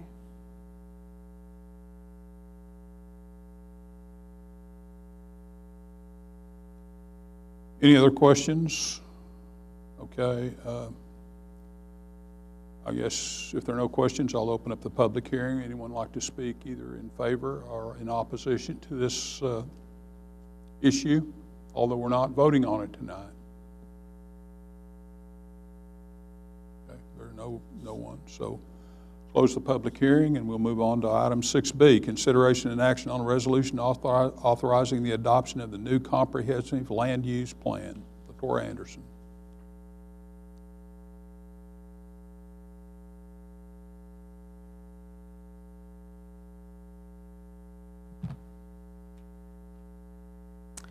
Thank you, Mayor.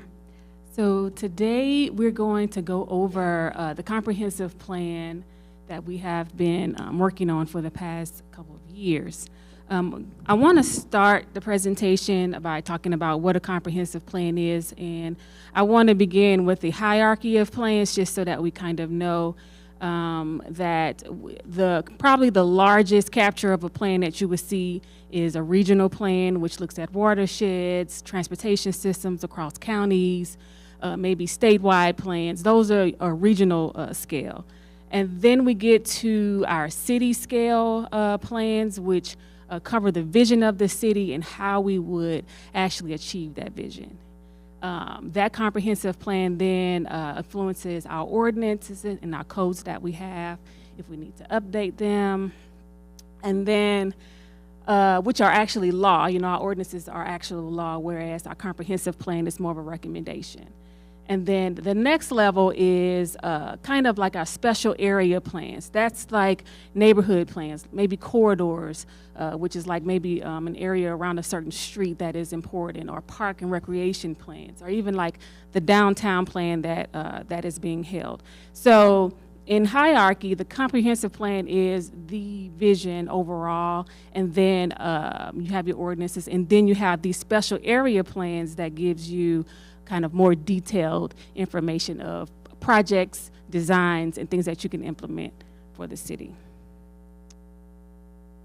So, like I said, a comprehensive plan serves as that guide that helps with decision making. And the way that the plan is actually implemented is when we start to make changes to our ordinances, subdivision codes, or even it helps us determine the type of capital improvements that we want to do. And because needs shift over time, you know, densities change, we get like more commercial development, more residential development, we end up having an increased need for parks, the comprehensive plan needs to be updated. So it's usually recommended that we update it every 5 years, and so that we address the shifting needs and changes. But once adopted, we should really review this plan every year to make sure that we're kind of checking the boxes and going along with the different action items and policies that are proposed. So this plan is established by using the vision of Greenville, which is to build our hometown values and rich heritage as a diverse community by providing quality, cost-effective services to create an enjoyable, vibrant place where families and businesses choose to live, grow, and prosper. And from that, the plan has specific goals that have been set. And those goals were defined by the community input and the stakeholder input that we received. And the action items in this plan, which I'll show how all of these things kind of connect throughout the plan, is the way that we will achieve these goals. And as I said, we achieve these goals through policies, through capital improvements, partnerships, et cetera. So this kind of answers the questions that we just had. One of the things that we did was we looked at existing plans and previous plans that were developed. We looked at the previous comprehensive plans, all of the goals that and recommendations that were in that plan. We went through them one by one to see which ones were achieved and which ones were not, and then which ones that were not achieved still are applicable today.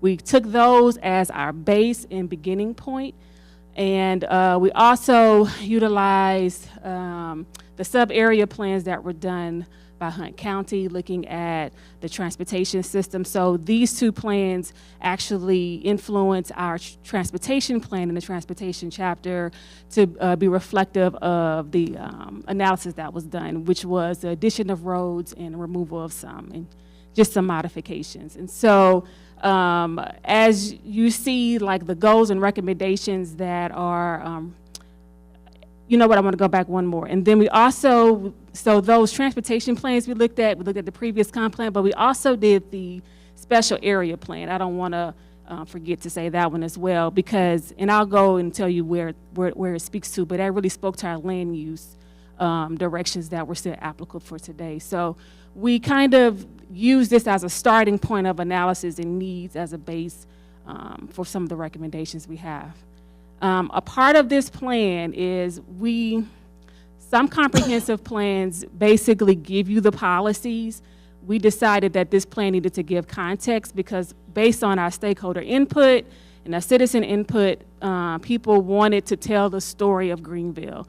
So through our CPAC meetings, we received input on this timeline, other aspects of the history of Greenville it tells, the cultural components of it. CPAC members wanted to also show public art just to showcase for those who are looking outside of Greenville what the city has to offer. I'm gonna make sure. So when it comes to the process of engagement for this plan, Council established the Comprehensive Plan Advisory Committee. Norris Design did 40 stakeholder interviews. This was comprised of the CPAC committee members, city staff. It was a diverse group of individuals of various racial backgrounds. We had 2 public workshops that actually partially happened during COVID. So the second one did not have a lot of turnout because it was right in the middle of COVID. So we decided to have a virtual meeting for our third meeting, which is available online. There was a comprehensive plan survey that we administered in English and Spanish. We also administered a housing survey, had meetings with chamber, focus group meetings, CPAC meetings throughout the few years. And with that, all of the information that we received, a set of goals were established for the plan. And this was, these goals were identified through 2 ways. The public workshops that we had, they were plastered on the walls and people were able to put dots to identify things that were important to them, and just through the discussion of stakeholder input. And so some of these goals are land use, which includes modifying the zoning ordinance to support new plan and quality development, downtown place, reinforce downtown as an important and focal point activity in Greenville, neighborhood and housing, maintain neighborhoods to a high standard, improve standards for development of new residential neighborhoods. So there's various goals that were important to the community, and those same served as a framework for the plan. So the way that this comprehensive plan is structured is each chapter begins with the goal for the chapter and the themes that were identified here that's associated with each chapter, and a set of policy statements. And the reason why they're duplicated they're listed for each chapter is because online, when this comprehensive plan is available, you're able to pick your chapter, and in the beginning, everything is there for you to understand what policies are associated with each chapter. So for future land use, the goal is to encourage the most desirable and efficient use of land while increasing economic development, enhancing physical environment. And so the policy statements for future land use is centered around regional center, quality of life, which involves identifying specific developments that are needed to better serve citizens and visitors to Greenville, productive use of developed land, which the city can encourage development that increases per acre revenue yield, protection of natural areas, where we would encourage ecological functions in natural areas to be intact by preserving the floodplain, variety of housing, economic growth, and also supporting the Majorsfield Airport. So I'm not going to go over everything in each chapter, but I just want to highlight a few things so that you kind of understand. I know you've all reviewed the plan, but I just wanted to highlight a few important areas. So in the land use chapter, it defines the different land use types for the future land use plan. And the first two things you see are those synergy nodes, which are really just designated areas of activities for example, for downtown, it's designated downtown as a walkable development pattern and land uses, which include mixed use, retail, office, urban residential, civic, government, and entertainment.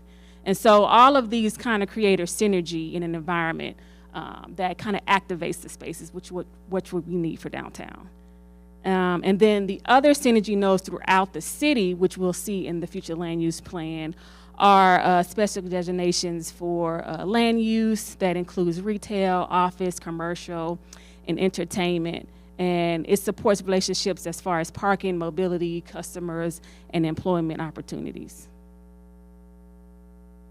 Another important part of this plan and the sub-area plan that I talked about that was done previously kind of influenced this area as well. And this is just the land use guidance where we talk about for downtown, what are some recommendations, or for retail, maybe we want to start to encourage retail within our neighborhoods so that we have neighborhood services near our residential areas and they don't have to go out to 30 for certain things, or considering high density areas near our commercial, something that we've been doing, but we want to make sure we reinforce some of the compatible land uses and guidance within this document.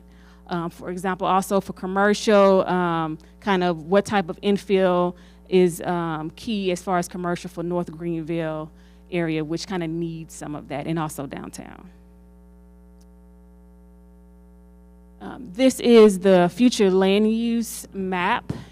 This was developed through a process of identifying what the previous future land use plan had, and also what proposed development is, what current development is, and then also removing some of the incompatible uses that we had. We had some incompatible uses adjacent to each other in our previous future land use plan, and also we just have it in our existing zoning.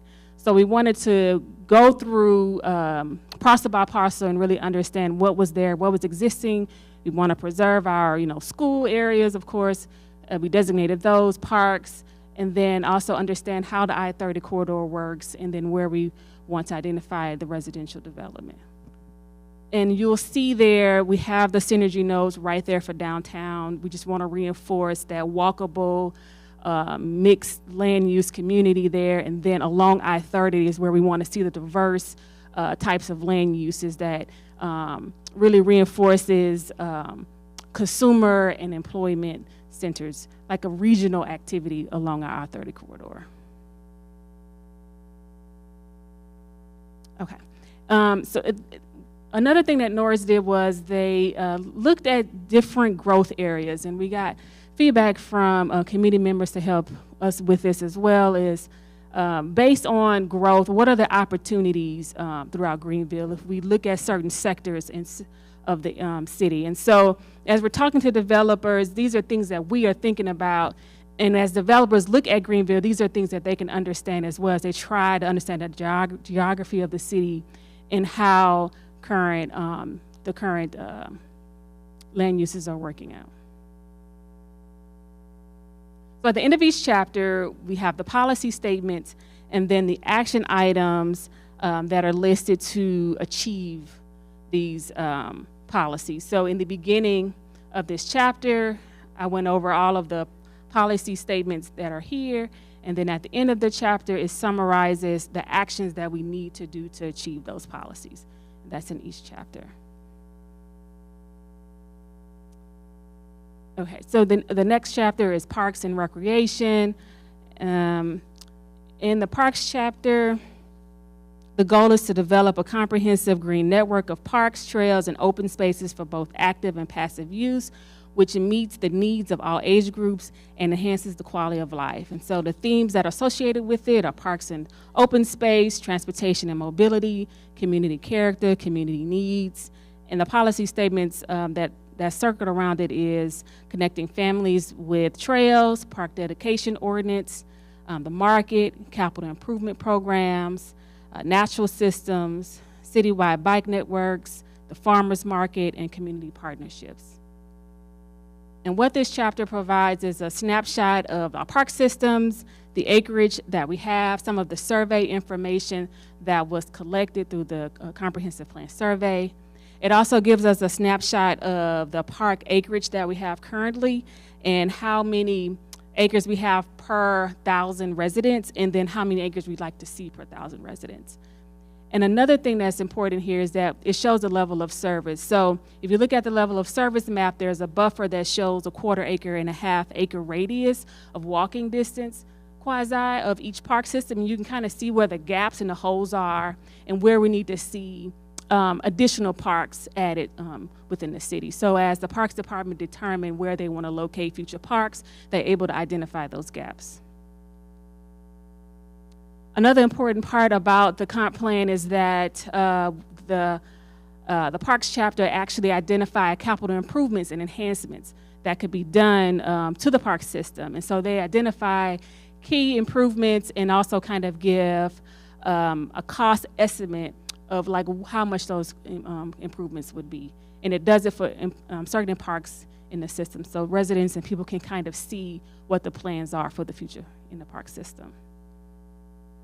Another part that we added to the comp plan that is a trails, looking more in depth on trails for the city based on stakeholder input, CPAC input, the survey is that residents would like to see more trails in the city.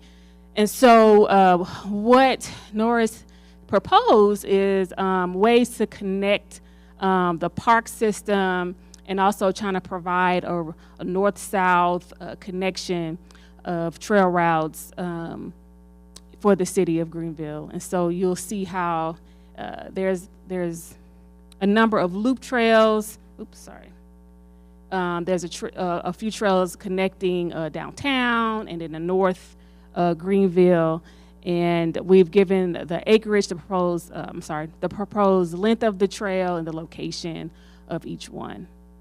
And so as the city begins to think about trail planning, doing a trails master plan or getting funding for trails, we've at least identified and created a network or a foundation for the city to work with. Housing in neighborhoods. So in this chapter, the goal is to protect the integrity of existing and future neighborhoods through property maintenance, strategic public improvements, and downtown. A part of that includes identifying neighborhood priorities, citizens as a valuable resource, public civic spaces, investments, diverse housing, and walkable neighborhoods. So a part of this chapter, we looked at the previous comprehensive plan. They did a study of each area around the city and their neighborhoods and what the current conditions were. And if they needed to be, if the homes needed to be necessarily preserved or needed to be torn down or had clearance or even maybe just rehabilitation. And in some areas where there's really no residential development, maybe some development guidance. So what we did was we took a fresh look at the city and the different districts, and we updated those guidance. And so for each district, we looked at what the recommendations would be as far as housing and the preservation of the neighborhoods.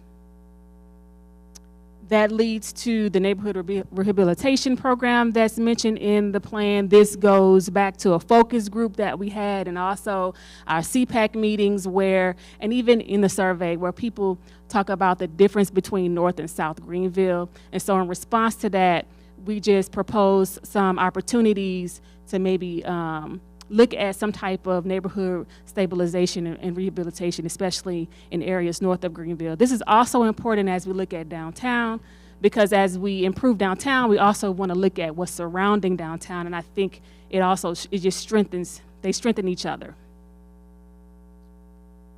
So that leads us to downtown. Downtown is probably our largest chapter. That was the part of Greenville that we received the most feedback for. When we did the survey for the comprehensive plan, and we sent our questions to the CPAC members, they really wanted to see a lot of questions centered around downtown, which is important because downtown was the original core of the city. And then, of course, things moved to I-30 and Wesley Street, and we'd like to see the downtown activated. When developers look at the city, they always look at the downtown. So we have a lot of opportunity in Greenville, and we wanted to make sure that we took a look at it for the comp plan. So the goal for the downtown chapter is to provide opportunities for new walkable economic development that enhances downtown Greenville.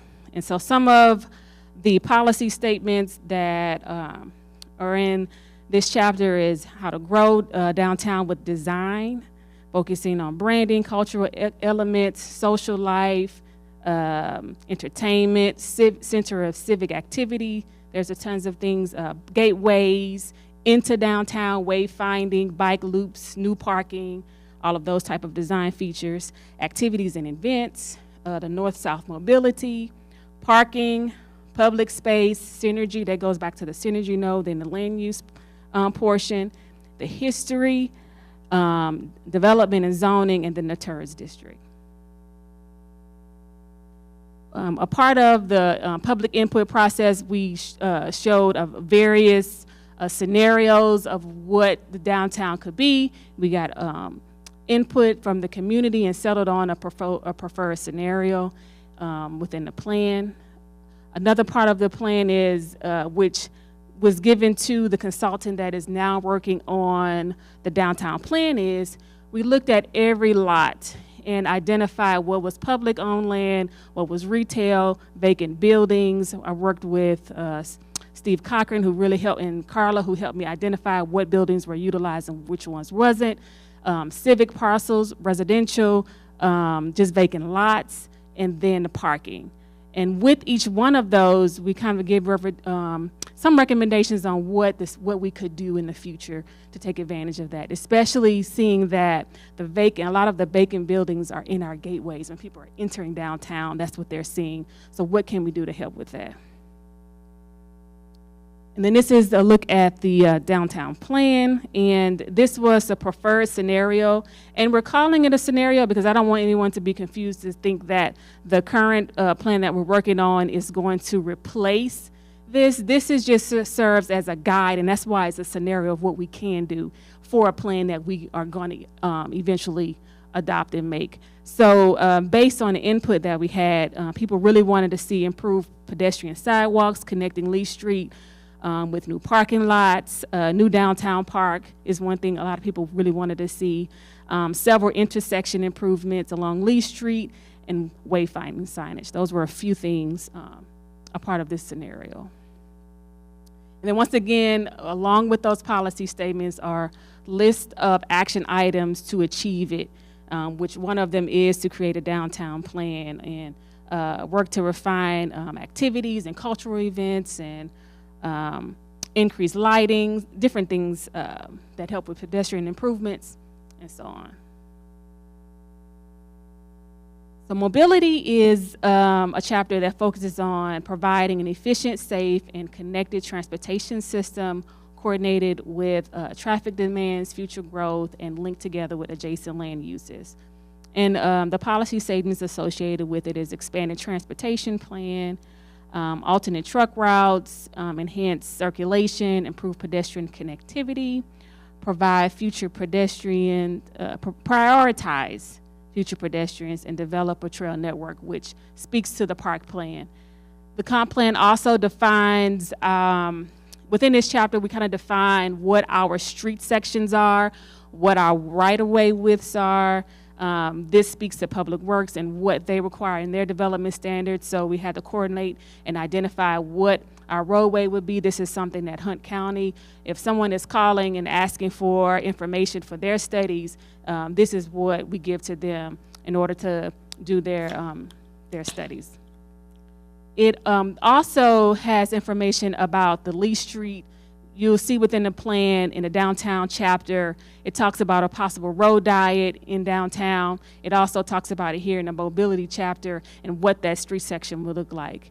One of the things that we needed to work on, which was last year, toward the end of last year, is coordinating with the impact fee.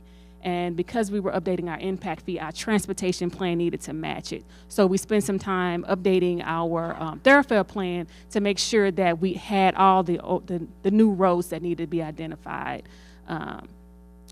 for that.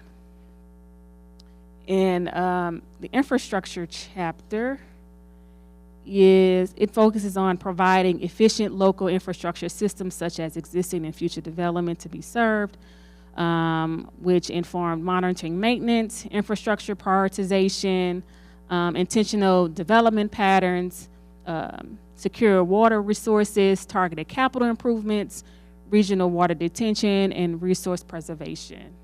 So this chapter basically goes over our existing system along with recommendations for the future, and then our action items. And then our last main chapter before implementation is the Public Works and Facilities chapter, public safety and facilities, looking at facilities and public safety systems that serve and protect the community. So efficient facility use and planning was part of the policy statements, looking at the level of service, technology, high quality of design, motivation, and coordination. And within this chapter, we looked at fire, police, the ISD, and then the library system. And we had a list of recommendations for improvements for the future. And then associated action items along with those. And our last chapter that you've seen is all of the action items, all of the policy statements are put in this implementation chapter, and this implementation chapter basically shows you who's the responsible department to be working on it. Is this a short-term or a long-term time frame? Is there any key partnerships that would need to happen to achieve the goal? So with every single action item, we can go back and look and see who's responsible. What was the time frame? Have we checked it off? Have we started it? Have we begun? And where we are with it. And that's within our implementation chapter.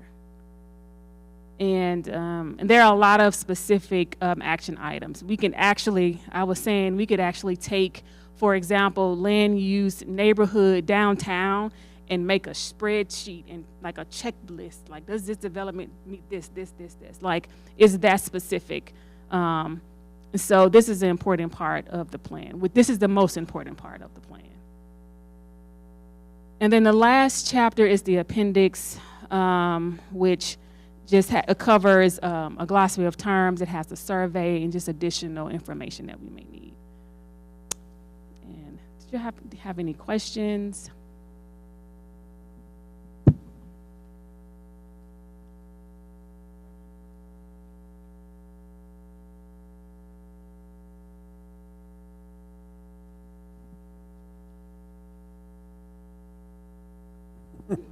I know your committee worked very, very hard on this. I know you had some problems with COVID and meeting and those types of things. And I assume you're recommending that the city council adopt this plan tonight. Is that your recommendation? Yes.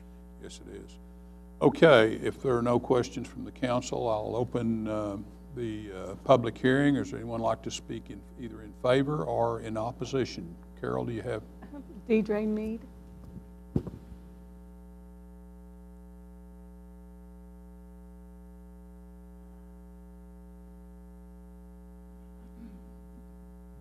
Deidre Mead, 414 Division Street, Greenville, Texas, 75401. I served on this committee for the last 2.5, 3 years. I was excited to be chosen, and my expectations were based on my previous experience with the 2004 comprehensive plan, and the approach with this plan was very different, and I'm left feeling disappointed because of my expectations. I expected a more collaborative environment or process, and this was more of a presentation, and we'll review everything at the end. So I went into it with an expectation that didn't match the plan that the consultant in the city had. So I'd like to, lessons learned. First item, kind of admin notes. I think the city council and the city should adopt some guidelines for committees. I think that one guideline is review documents as a group, not as a homework exercise. We reviewed the document 3 different times, and it was very tedious and a lot of work, and it was all individuals, not collaborative, so I didn't know if what I was saying made sense to other people. I believe that a vote should be required at the end of a committee. Does the committee wish to push something forward? And that didn't happen in this case. I think invite the committee to the planning and zoning and the city council when these are pushed forward for your adoption, and that did not happen. So I'm disappointed about that, but again, a lesson learned. Make it clear if committee input is going to be collaborative in nature, will be a group to listen to and to listen to presentations and check boxes. I'll try to hurry. I would like to expand on the one goal that this document is for vision, and I hope that it'll be used that way. I think it should be reviewed yearly, just like LaTora said. I think it should be almost immediately revised to put 2020 statistics in. They are not in there from the 2020 census. Review the trade area. Very important, an immediate review of the future land use map. We didn't review that. I have no idea where that information came from, and I think that needs review. Let's make big picture decisions, not insulated decisions, and I think we can use this plan as a starting point for that, but there's more work to be done and to grow this, and I appreciate you. Thank you. Thank you, Ms. Mead, and thank you for your service on the committee. James Evans.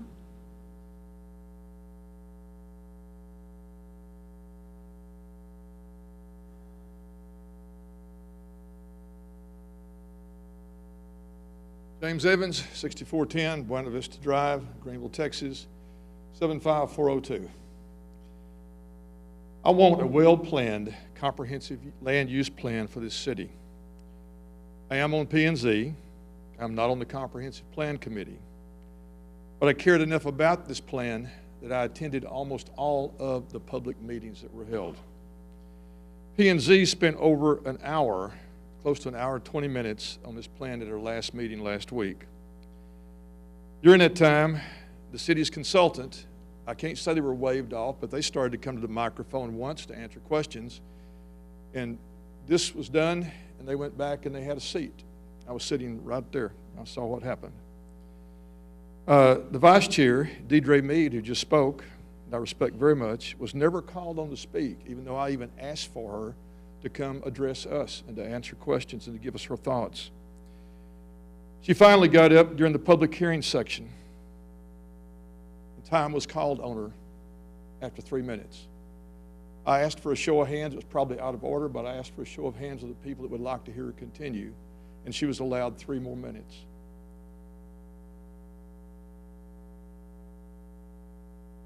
I do want a good comp plan. Before the vote tonight, I did read that comp plan. I spent 2.5 days reading it. I asked that you read the comp plan. I ask that you listen to the audio of the P&Z meeting. I paid $1 and I've got one. If you don't want to take the time to go get one, I'll bring it to you and deliver it to you. I've got the audio supplied by the city on an open records request. This city needs a sound, comprehensive land use plan. Be certain before you vote tonight that this is the sound plan that we need. Thank you very much, and I appreciate you. Thank you, Mr. Evans. Are there additional comments? Wayne Morris.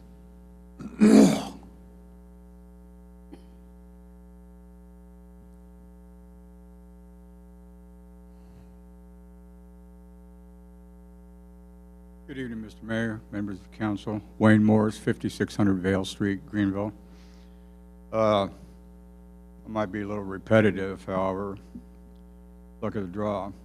As a member of the Planning and Zoning Commission, I have read the entire document prior to its presentation to the Planning and Zoning Commission. It's extensive. It takes hours to go through, as well as reading and analyzing of the graphs and data supplied. In my opinion, this document is not ready for adoption by the council. And after, as Mr. Evans mentioned, over an hour and 20 minutes of discussion, it was finally approved by the Planning and Zoning Commission on a 5-4 opposed vote. One question, the agenda states by resolution, this document shall be approved, and yet the document states by ordinance. That's just a little hang up on there that needs to be resolved. This plan, pardon me, depends heavily on community participation as well as guidance from the CPAC, both which started with a bang and ended with a whimper. Like Mr. Evans, I was not a member, but I attended many meetings and also watched them on Zoom. Many members dropped out through the course of this. It was asked during the presentation at P&Z if the plan was, if a CPAC meeting was held and the CPAC reviewed, Q&A'd, and voted to present this to the P&Z and council. We received both answers. Both were conflicting of the other. So we still don't know. Sadly, the 2020 census data is not incorporated into this document, even though it was recorded previously. Since this document is greatly driven by data to include but not limited to total population, age, income, and racial and cultural identity, not having the most current data in these and other categories renders this document outdated before acceptance. Since a different group has been commissioned to look at downtown revitalization, and this is not included in this plan, but it should play an important part. I would recommend that this item be tabled until individual members of the council have adequate time to review. Important population data can be updated, as well as accompanying graphs and charts. And certainly, and most importantly, inclusion of the new downtown revitalization committee study and recommended to be added. Then it should go back to P&Z for a recommendation and acceptance, hopefully, and forwarded to council for their vote at that time. Thank you for your time. Thank you, Mr. Morris. Or other input? No. Okay, I'll close the public hearing. And what is the pleasure of the council regarding this issue? Are there any comments or suggestions regarding this? If not, what is the pleasure of the council? Oh, I'm sorry.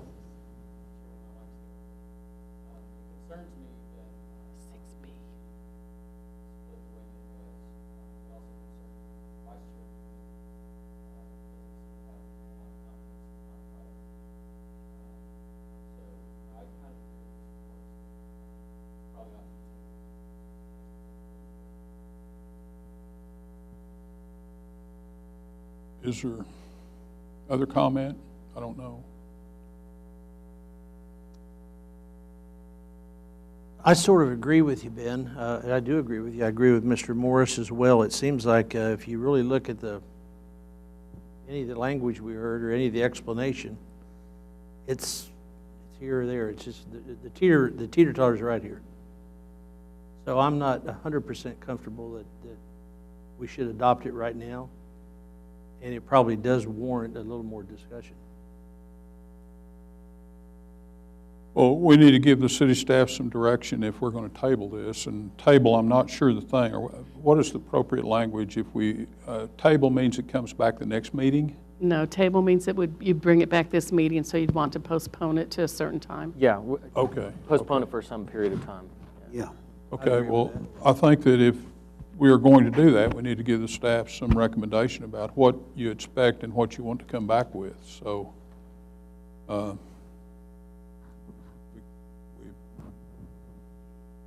we need to make some kind of recommendation, or we need to do something. We can't just table this and leave it on the table. Yeah. What does our meeting schedule for June look like? June 14th and June 28th. Okay. I would make a motion that we postpone this item until the first meeting of July. July 12th. Okay. Okay. Is there a motion to that extent? I'll second. Okay, there's a motion. Second, please vote.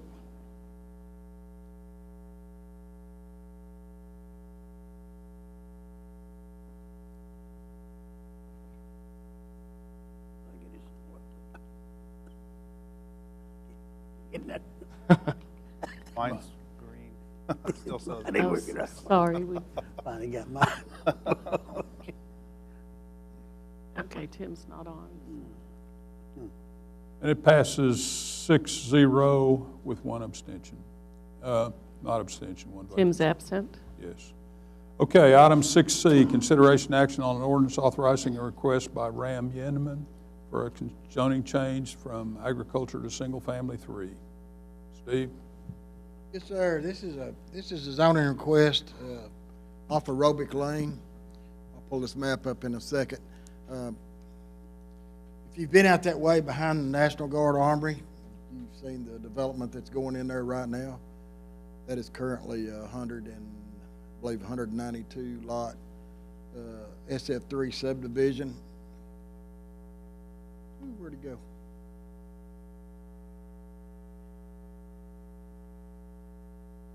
There you go. Okay, so that, let me go back other way. No, none the other way. Let me have it. Have I got it? Yeah. No, because, well, just no. That'll work right there. Okay, the area that you see cleared up there on the map right now is currently a subdivision under construction. It's already been through P&Z and the preliminary plat process. If you go on down to Robic and you see Cedar Creek Lane there, or Cedar Creek Drive, I'm sorry, you see the X on the right. This is 400 Robic. That is the part we're looking at to put the 144 new home subdivision, single family 3. They also have one to the left I'll talk about a little bit later. But this one will have actually 2 driveways. One will come in off of Aerobic down close to the cleared out spot. It will have another entrance that will come out off of Cedar Creek Drive up high, pretty close to where that fence is. There'll be a U-shaped or an oval-shaped subdivision in the middle of that. They've got a presentation. You'll see more of it when they bring it up. There'll also be an outlet going on to Cedar Creek. One of the advantages to this is that we're going to get Aerobic Lane built as a city standard street on their dime, not ours. We also get to extend Cedar Creek. If you've been on Cedar Creek Drive, it's a dirt road. They will have to build Cedar Creek Drive up to the end of their property, which will almost get it all the way up to the subdivision up there, a city designed street with water and sewer in it on their dime, not the city's. But it's 144 houses would go in here, single family 3, 1 story. I believe their smallest home is about 2,100 square foot and their largest home is about 2,800 square foot. single family, it is a single family 3, which is the same as the lot right next to it that's cleared off right now, single family 3. I took this item, I sent out 12 notices to property owners. I didn't get anything back either for or against it. I took this item to planning and zoning last week, and it was denied by a vote of 6-3. There were concerns about the noise being that close to the carnival or the fair at the, at the year, but that's 1 month. There was concerns about air traffic, which I don't see that as a problem. I mean, Cottonwood Edition is right on the flight path, and we don't get any complaints on that, so I didn't see that as an issue. The noise from the fair is 30 days long, and it's gone. This area right here is basically unoccupied. It's an opportunity to start building in a different direction. The comprehensive land use plan shows this being used as residential. The subdivision just next to it is zoned SF3. The one up above it is zoned SF3. It kind of fits to me, but the Planning and Zoning Commission did deny this by a vote of 6-3. I think we really need to look at this one. It seems to fit this area, and we talked about that a little bit in the past. Council has about bigger lots and smaller lots, and what we kind of talked about was that we would look at particular areas about whether it fit or not, and for me, this one right here fits. And we get the opportunity of getting a lot of infrastructure and street for free. Plus the fact that we'll have to pay impact fees also, which will be fairly extensive. So I know P&Z turned it down, but from a staff perspective, I recommend approval of it. Are there questions for Steve? Now, was this turned down by P&Z possibly because it's a SF3? Yes, that came about too, the smaller lots. There again, I'm going to say it again, I say it over and over. Zoning it is described as low-density residential, medium-density residential, and high-density residential. Single-family 1, single-family 2, single-family 3, and there's even a single-family 4 are still considered as low-density residential. You get into your townhomes, your duplex subdivisions, triplexes, those are a medium density, and then of course you get into apartments, that's high density. So I know we keep talking about lots, and that drives me crazy, but that's that's up to you guys what we do. But I don't think we should just shut the door on SF3 when we have an opportunity to wreak something out of it also, especially in an area that it's almost totally surrounded by single family 3. So you are recommending approval of this, staff is. And are there any questions for Steve? Okay. Did you raise your hand?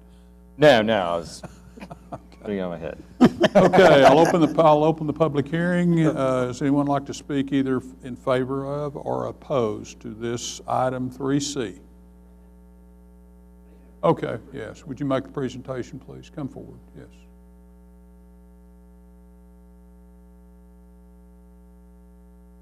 Good evening, council members and the mayor. Thank you for the opportunity to present our development in this area. So we would like to propose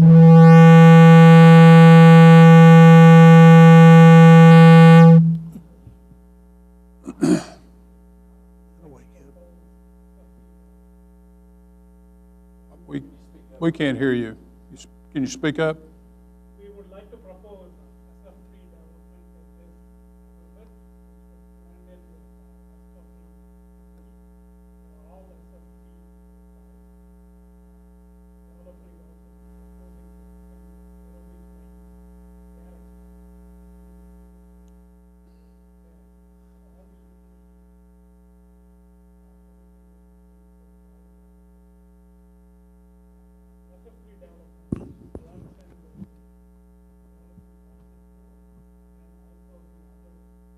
proposing behind them. So I think it will blend in really well, and we are requesting council and mayor support on this. Okay, are there any questions?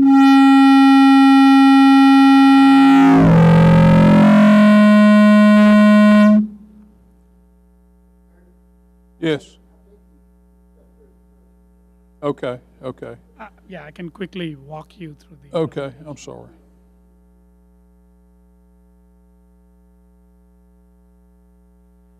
So as Steve pointed out, this is the general location on the Aerobic Lane in Cedar Creek. It's right now a vacant lot.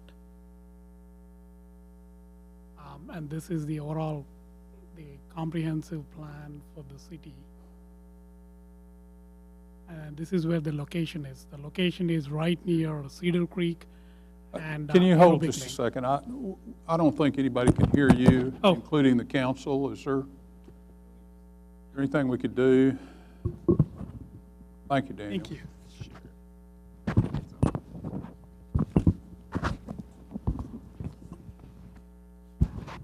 Can you guys hear me? Yeah. Yes. Okay, thank you. So the location is right near Cedar Creek Lane and the Aerobic Lane. So both of them right now are gravel streets. So the developer is proposing to build both the Cedar Creek Lane and Aerobic Lane, extend it all the way to the properties. And they're also going to extend the utilities to the development at their expense. And the development right next to this neighborhood is SF3. All the community that's developed behind this is also SF3. So I think the SF3 development will blend in with the existing neighborhoods right now. Again, as Steve mentioned, we have SF2, SF3, SF4 based on the lot sizes. This is the site plan proposed with about 140 homes, and there's going to be an on-site detention. Right now, this tract doesn't have any flood zone or anything. So, but there's going to be an on-site detention on the property, and this is the proposed site plan for about 140 SF3 homes.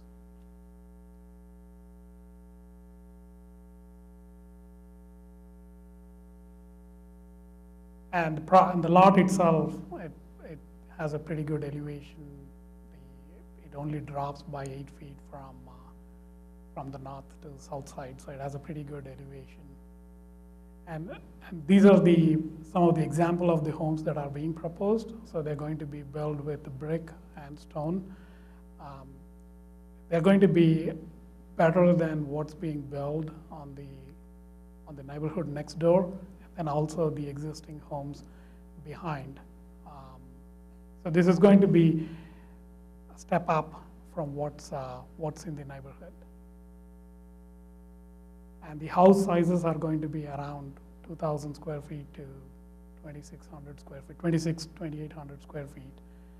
So these are also bigger than the other neighborhoods, which mostly have around 1,500 to 1,800 square feet homes, the smaller size homes. That was the last slide.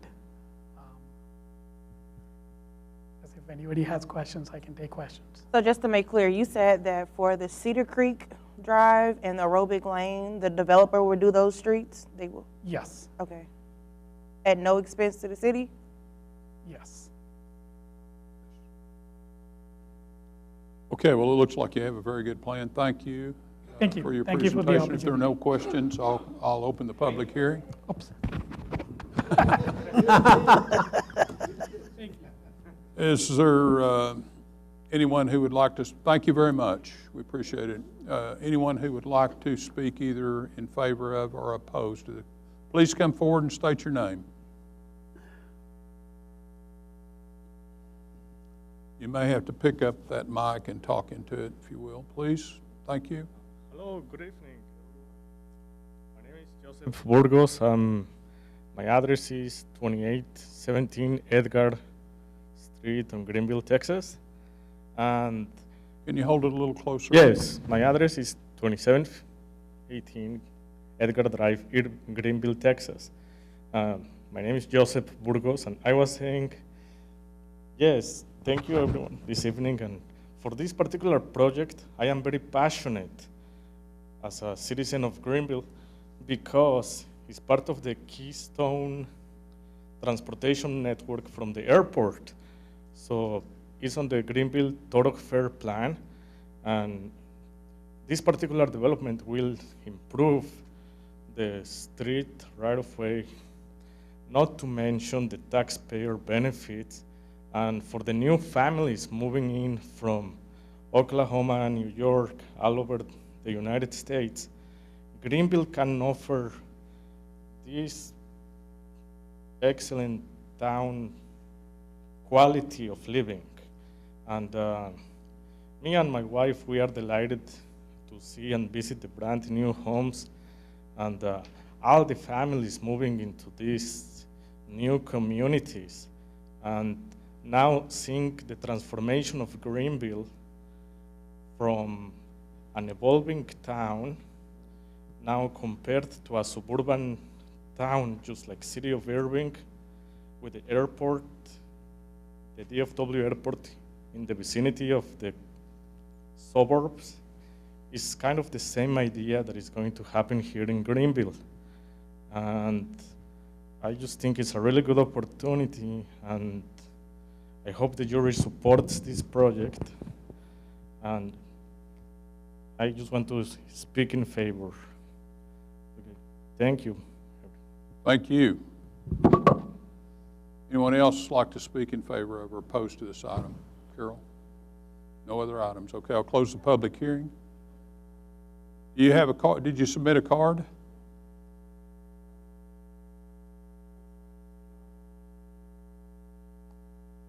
On this particular issue?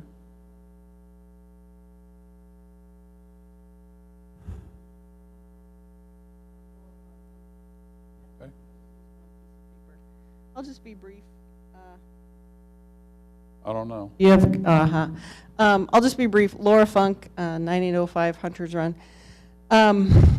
Speaking of transformation and the comprehensive plan, I feel like I am not alone in seeing Greenville sort of transform into a place where there are many, many, many, many SF3 very small lot homes which turn into rental homes.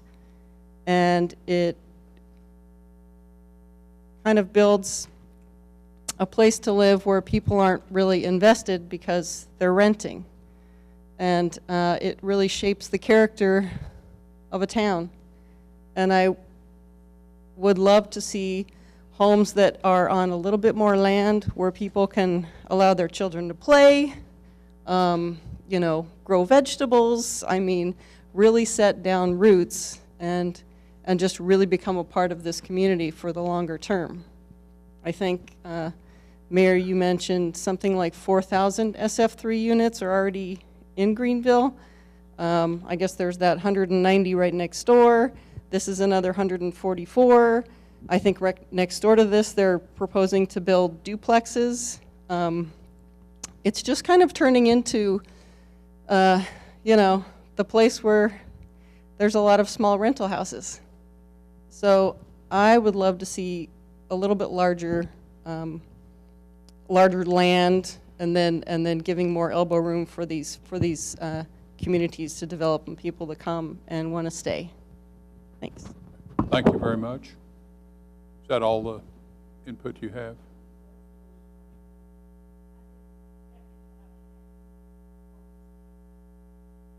Did you submit a?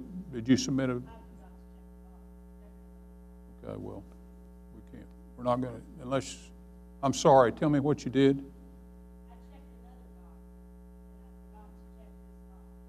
Okay. Come forward. Do I hold this? I'll speak loudly. Deidre Mead, 414 Division Street, Greenville, Texas, 75401.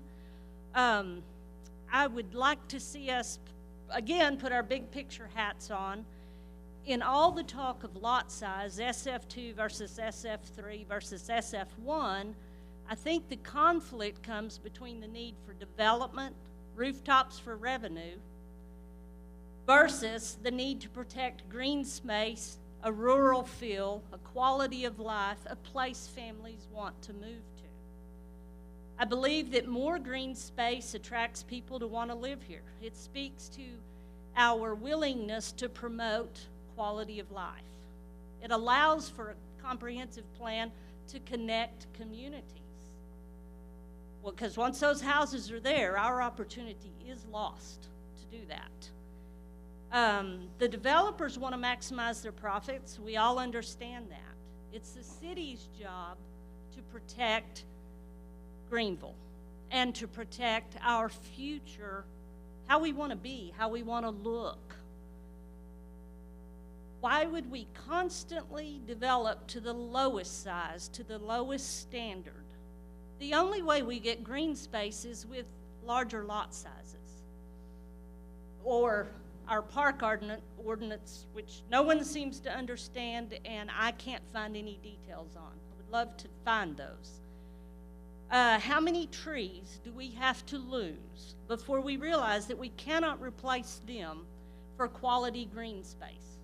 Green space is not just grass, and it's not playgrounds. It's space. Like she said, it's elbow room, and it's important. I also believe the zoning change notification area should be expanded. All we ever hear is 12 notices went out, 4 notices went out, 6 notices went out. There are not very many notices that go out. And when you have acreage like that with development around it, well, I don't know how big it is. It doesn't reach a lot of people, and I think you need more input. Let's stop allowing developers to drive our short-term thinking. I understand they want to maximize profit. I applaud them, but come to us with plans with bigger areas and more green space and not squares. Have some circles in there. Thank you. Thank you. Okay, anyone else like to speak? You have no other comments on this? Okay, I'll close the public hearing. The last meeting, I indicated that I feel we have an adequate number of SF3. I do think that personally, based on the recommendation of staff and that this F3 development and the fact that we're going to get a couple of new streets out of it is very, very positive for our city. And but in the future, I certainly won't be a rubber stamp for SF3. So that's my comment on that. What is the pleasure of the council regarding this issue? I make a motion to approve. Okay, there's a motion to approve. Is there a second? And I second. Okay, please vote.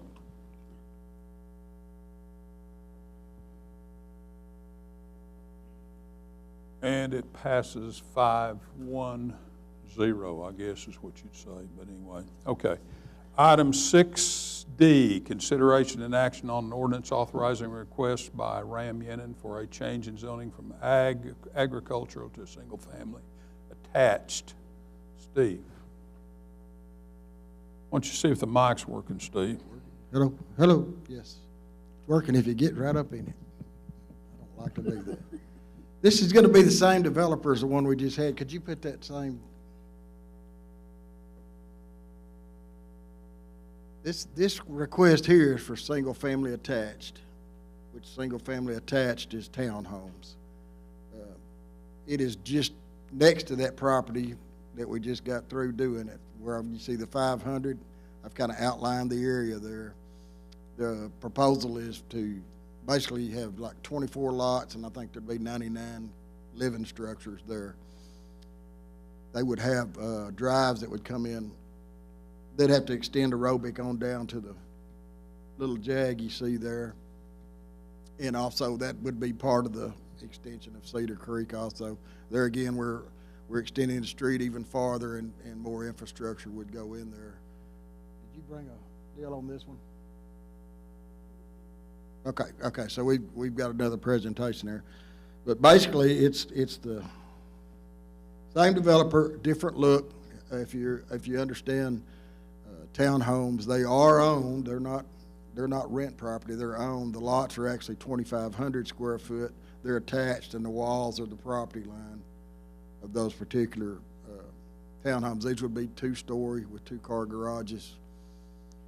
I took this item to P&Z last week, and they recommended approval of this one by a vote of 5-4. I have mixed emotions about this one. it's gonna be similar to what you see on the Colony, those kind of townhomes. I'm not sure that it's exactly a fit, but it is a different product. You do get to put it in there. It would be what you'd consider mid-density, a little higher density than that. Yeah, you're looking at it right there. It would have 2 entrances off of Cedar Creek Drive, and you can see the different size of the townhomes. Some of them are 5, some of them are 4, some of them are 3, I believe. There's a lot of green space on this one. There's a drainage issue. That's what the big green spot is in the middle, and you can see where we can't build on part of it because of that. But that's where it is. I've got mixed emotions. While I would like to develop, I would kind of like to stay with the single-family type plan. I mean, we're raising up in density on this one. It did get P&Z approval though, so I'll be happy to answer any questions. So you are recommending this? I want to see the area develop because it gets something started out there. I'm not sure this is the right thing for the area. I think to develop this piece of property, though, obviously, if you turned it into single family, even SF3, you're going to be very limited on the lots you get because of the drainage issues we have out there. So, Hey, Steve, I have a question. yes, sir. In this green space here, does the applicant intend to preserve the trees that are in that space? I think we talked about that. I'm not sure. I mean, he wants to make it some kind of park or something. I'll let him come back up and answer that. I think that's a key question because this property in particular has a tremendous amount of beautiful beautiful canopy trees. Yep. Which would be a loss to the whole area if they were to just come in and bulldoze everything. Yeah, I don't know. We didn't get that far into the project till we get here. You know, that obviously they're not going to spend a lot of money till they know what's going to go on, but that would be a good question to ask. I really want to know the answer to that. Okay, we'll ask the applicant to come up if you're ready. Now, any more questions for Steve before we entertain the applicant? I do. When you said mid-density, is that what you were just talking about when you said medium, low, and high? Correct. Okay. Yes, yeah. Yeah, this would be more of a, well, I'll give you a for instance. So the other piece of property we're talking about was nearly 30 acres, and we're talking about 144 homes. This piece is about 15 acres, and you're talking about 99 homes. Oh, okay. So you can kind of, if that makes any sense. And that helps explain a little bit about the difference in high density, medium density, and low density. And SF3 is low density. Okay, thank you. Any other questions? Okay, the applicant like to come forward. Do you have a presentation again for us, please?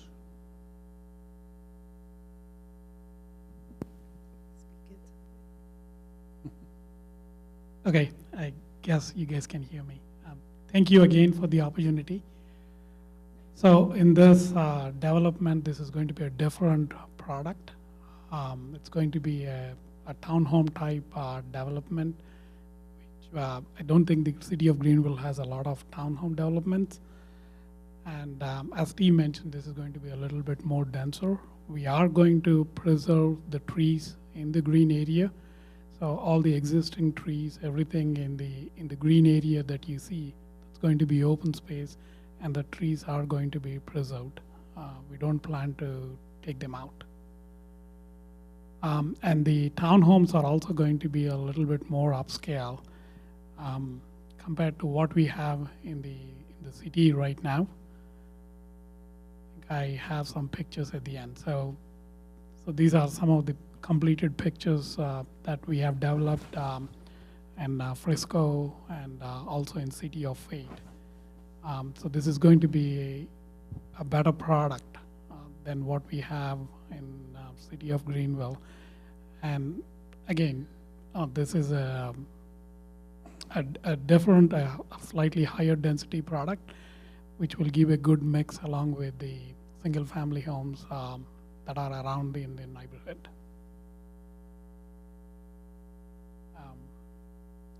Let me know if you have any questions that I can answer. Are there any questions? Thank you. Thank you. So I'll open the public hearing on this item 6D. Is there anyone like to speak either in favor or in opposition to this item? Okay.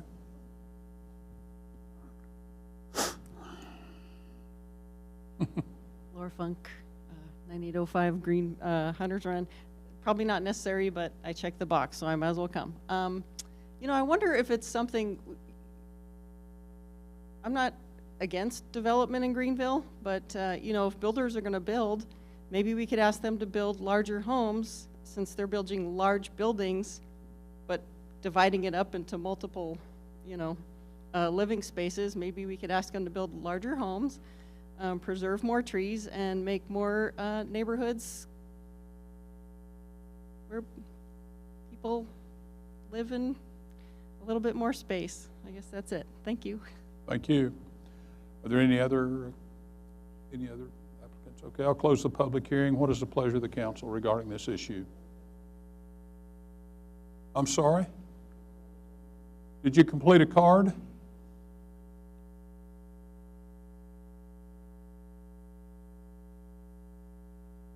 Did he submit a card?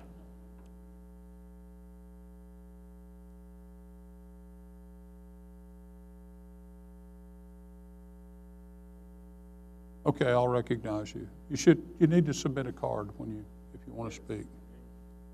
My name is Joseph Burgos. Yes, I just want to speak in favor. Like this development, it really brings the presence of green into Greenville.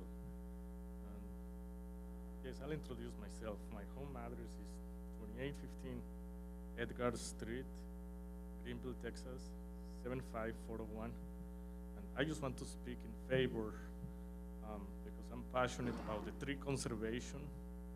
I like to see the green trees being conserved in this project, and I think this is a good project that will benefit the city and will have a positive impact and a great development on the street infrastructure. Yeah, that's it. Thank you so much, everyone. Okay, thank you very much.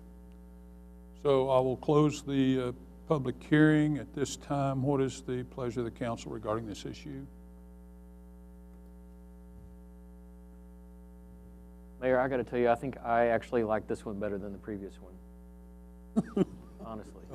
So I think I'll move to approve this one. Okay, is there a second? There's a motion, a second. Please vote.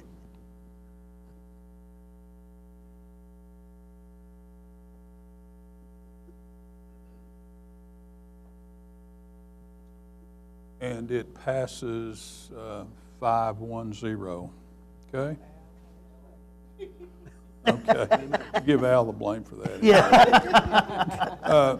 Okay, there are no ordinances on the agenda tonight. I'll bring up Resolution 8A, which is the electing of a mayor pro tem for the city of Greenville. What is the pleasure of the council? Mayor, I'd like to make a motion that we nominate Terry Thomas for mayor pro tem. Okay, there's a motion. Second. Okay, in a second, please vote. Point of order. Robert Rules of Order says that we can nominate Mr. Evans? Says that's what, there's a part about nominations for the board. It doesn't say that that's what happens, though. Well, in preparation for this meeting, I reviewed Section 27A, which says essentially the council shall elect the mayor pro tem after the first official meeting when new council members are sworn in. So there's been a motion and a second. Please vote.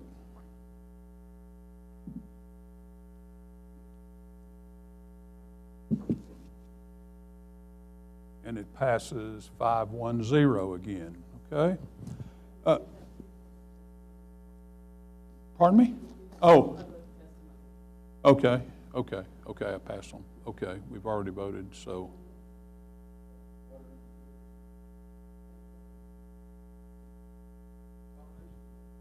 Okay. Okay, could the city secretary please read the consent calendar? Yes, City Council meeting minutes from May 10th and May 17th. Resolution appointing a member to the TMPA Board. Resolution reappointing a member to the Juice Board. Resolution approving the denial of application of a rate change by Encore. Are there any questions of the council regarding this issue? None. What is the pleasure of the council? Make a motion to approve the consent calendar. Second. Second by Mr. Freeman. Please vote.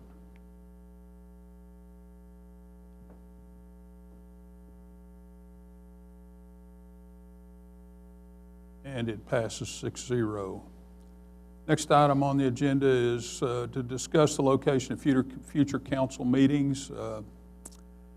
I assumed this past week that we were beyond COVID, and then we've had several staff members that have had COVID in the last few weeks. So I don't know if the council would like to discuss this at this time or table it for another 3 months and continue to meet at the Civic Center.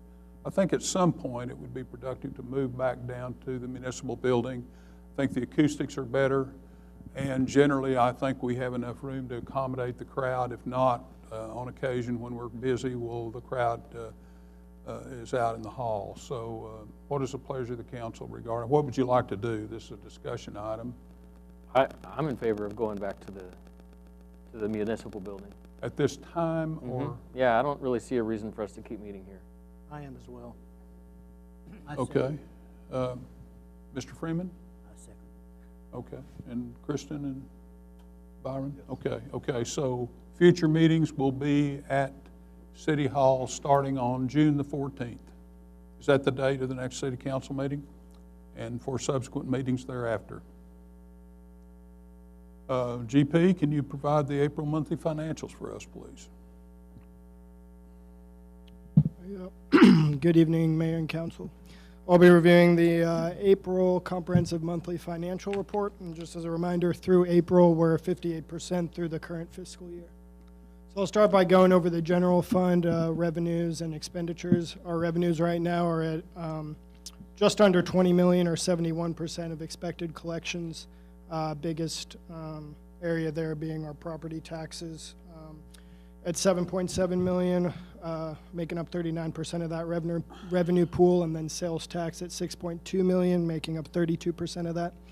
Our expenses are a little above $18 million, or 57% of budgeted expectations. Biggest pool there being public safety at $9.8 million. This is a review of our sales tax year-to-date 2022 through April. Our collections are up $1.3 million, or 25% compared to fiscal year-to-date 2021. That chart kind of shows the April sales tax allocations over the past 10 years since 2011. As a reminder, our sales tax target to meet budget is $9.1 million. We've collected a little over $6 million, leaving $3.1 million left to collect to meet budget. So we're doing really well there. This is a sales tax versus comparison cities. The city-only portion, so the city portion of current period collections was $709,765 remitted for April 2022, which was an increase of 33.33% compared to April of 2021. And as a reminder, these taxes were collected in February, reported in March, and then received in April by the city. So there's a little bit of a lag there. This is a history of the April sales tax, just showing the net payment received by the city over the years. A website updated their charts. I don't really like it, so I'll probably redo those in the future, but that's kind of the style they're currently using. A little hard to see. This is a review of our water and sewer revenues through April. Overall, the total sewer and fund revenues are $9.3 million, or 58% of budgeted expectations, which is right where we need to be, 58% through the year. And just going down those categories.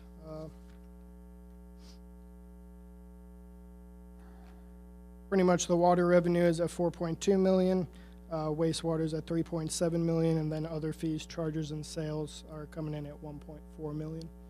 So come up to that $9.3 million number. And lastly is our review of the hotel motel occupancy tax.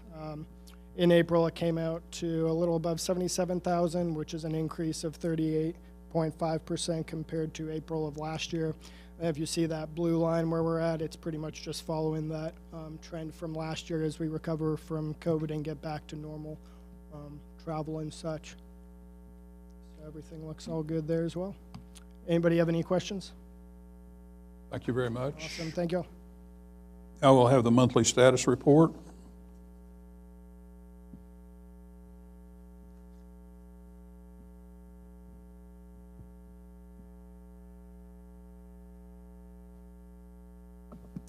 All right, so we'll update you for the end of May. So this will be part of April's statistics here.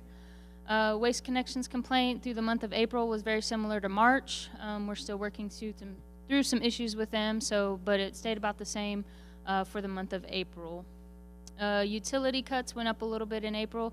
The contractor ones that they're fixing, so went up to 60. Obviously, the weather's been very well for them to catch up on those kind of things. Potholes, very similar to the last couple of months that we were fixing. Hopefully the rain won't create any more, which it probably will, so you might see a spike in those come in the next couple months. Street sweeping, we've been able to get back on track with that, so we're back where we were back in October and November. Remember, it was down in January, so we're getting back on track with the street sweeping and getting that cleaned up. The mowed areas, continuing to mow, of course, the reservoirs and some other areas. These are just the main areas that our crews mow. Obviously, this is going to be get a little bit more difficult during the growing season, which we'll see this month, especially parks and abatement and public works have gotten a lot busier with the grass. Line of sight mowing, a little bit less than was in March. They did a lot more in February as well for vehicles. We'll continue to do those and make sure that those TxDOT, even if they aren't ours, that they can still be seen for those intersections and things like that. Signs replaced, just the normal signs that you get replaced, stop signs that are down or street signs that are down or hit or anything like that. So just normal. If you remember back in February, we replaced some historical signs in the historical neighborhood for that. And then obviously the raw water line hasn't moved much in the last month. Design phase, they're still working on that. We hired the consultant to work on that. That's been moving very quickly in the last couple of weeks, so we'll continue working through that. And obviously Press and his contact will continue to work to secure more piping, so that's just kind of an ongoing thing that he continues to do.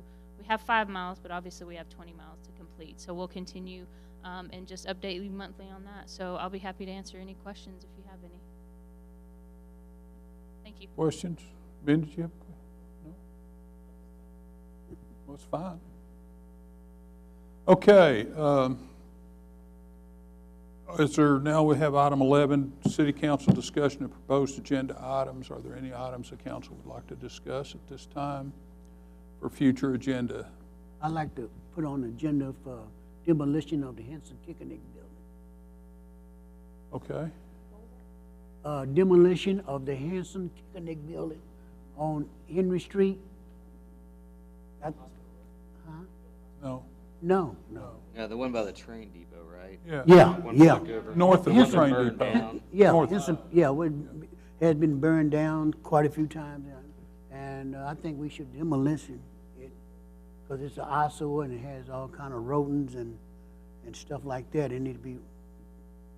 We'll need to talk about that in executive session for some specific reasons. Okay, gotcha. Okay, but right. we won't be able to talk about it at this because it's not on the agenda. Yeah. It's not on the agenda, but we can put it on next one.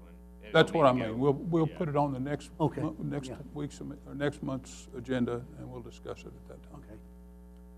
Okay. Okay. At this time, the City Council will be going into executive session, so all of you will have to clear this area. We don't anticipate any votes at this time. So, thank you very much, and thank you for Mayor, coming tonight. I may have a motion to make after the session. Okay. Okay.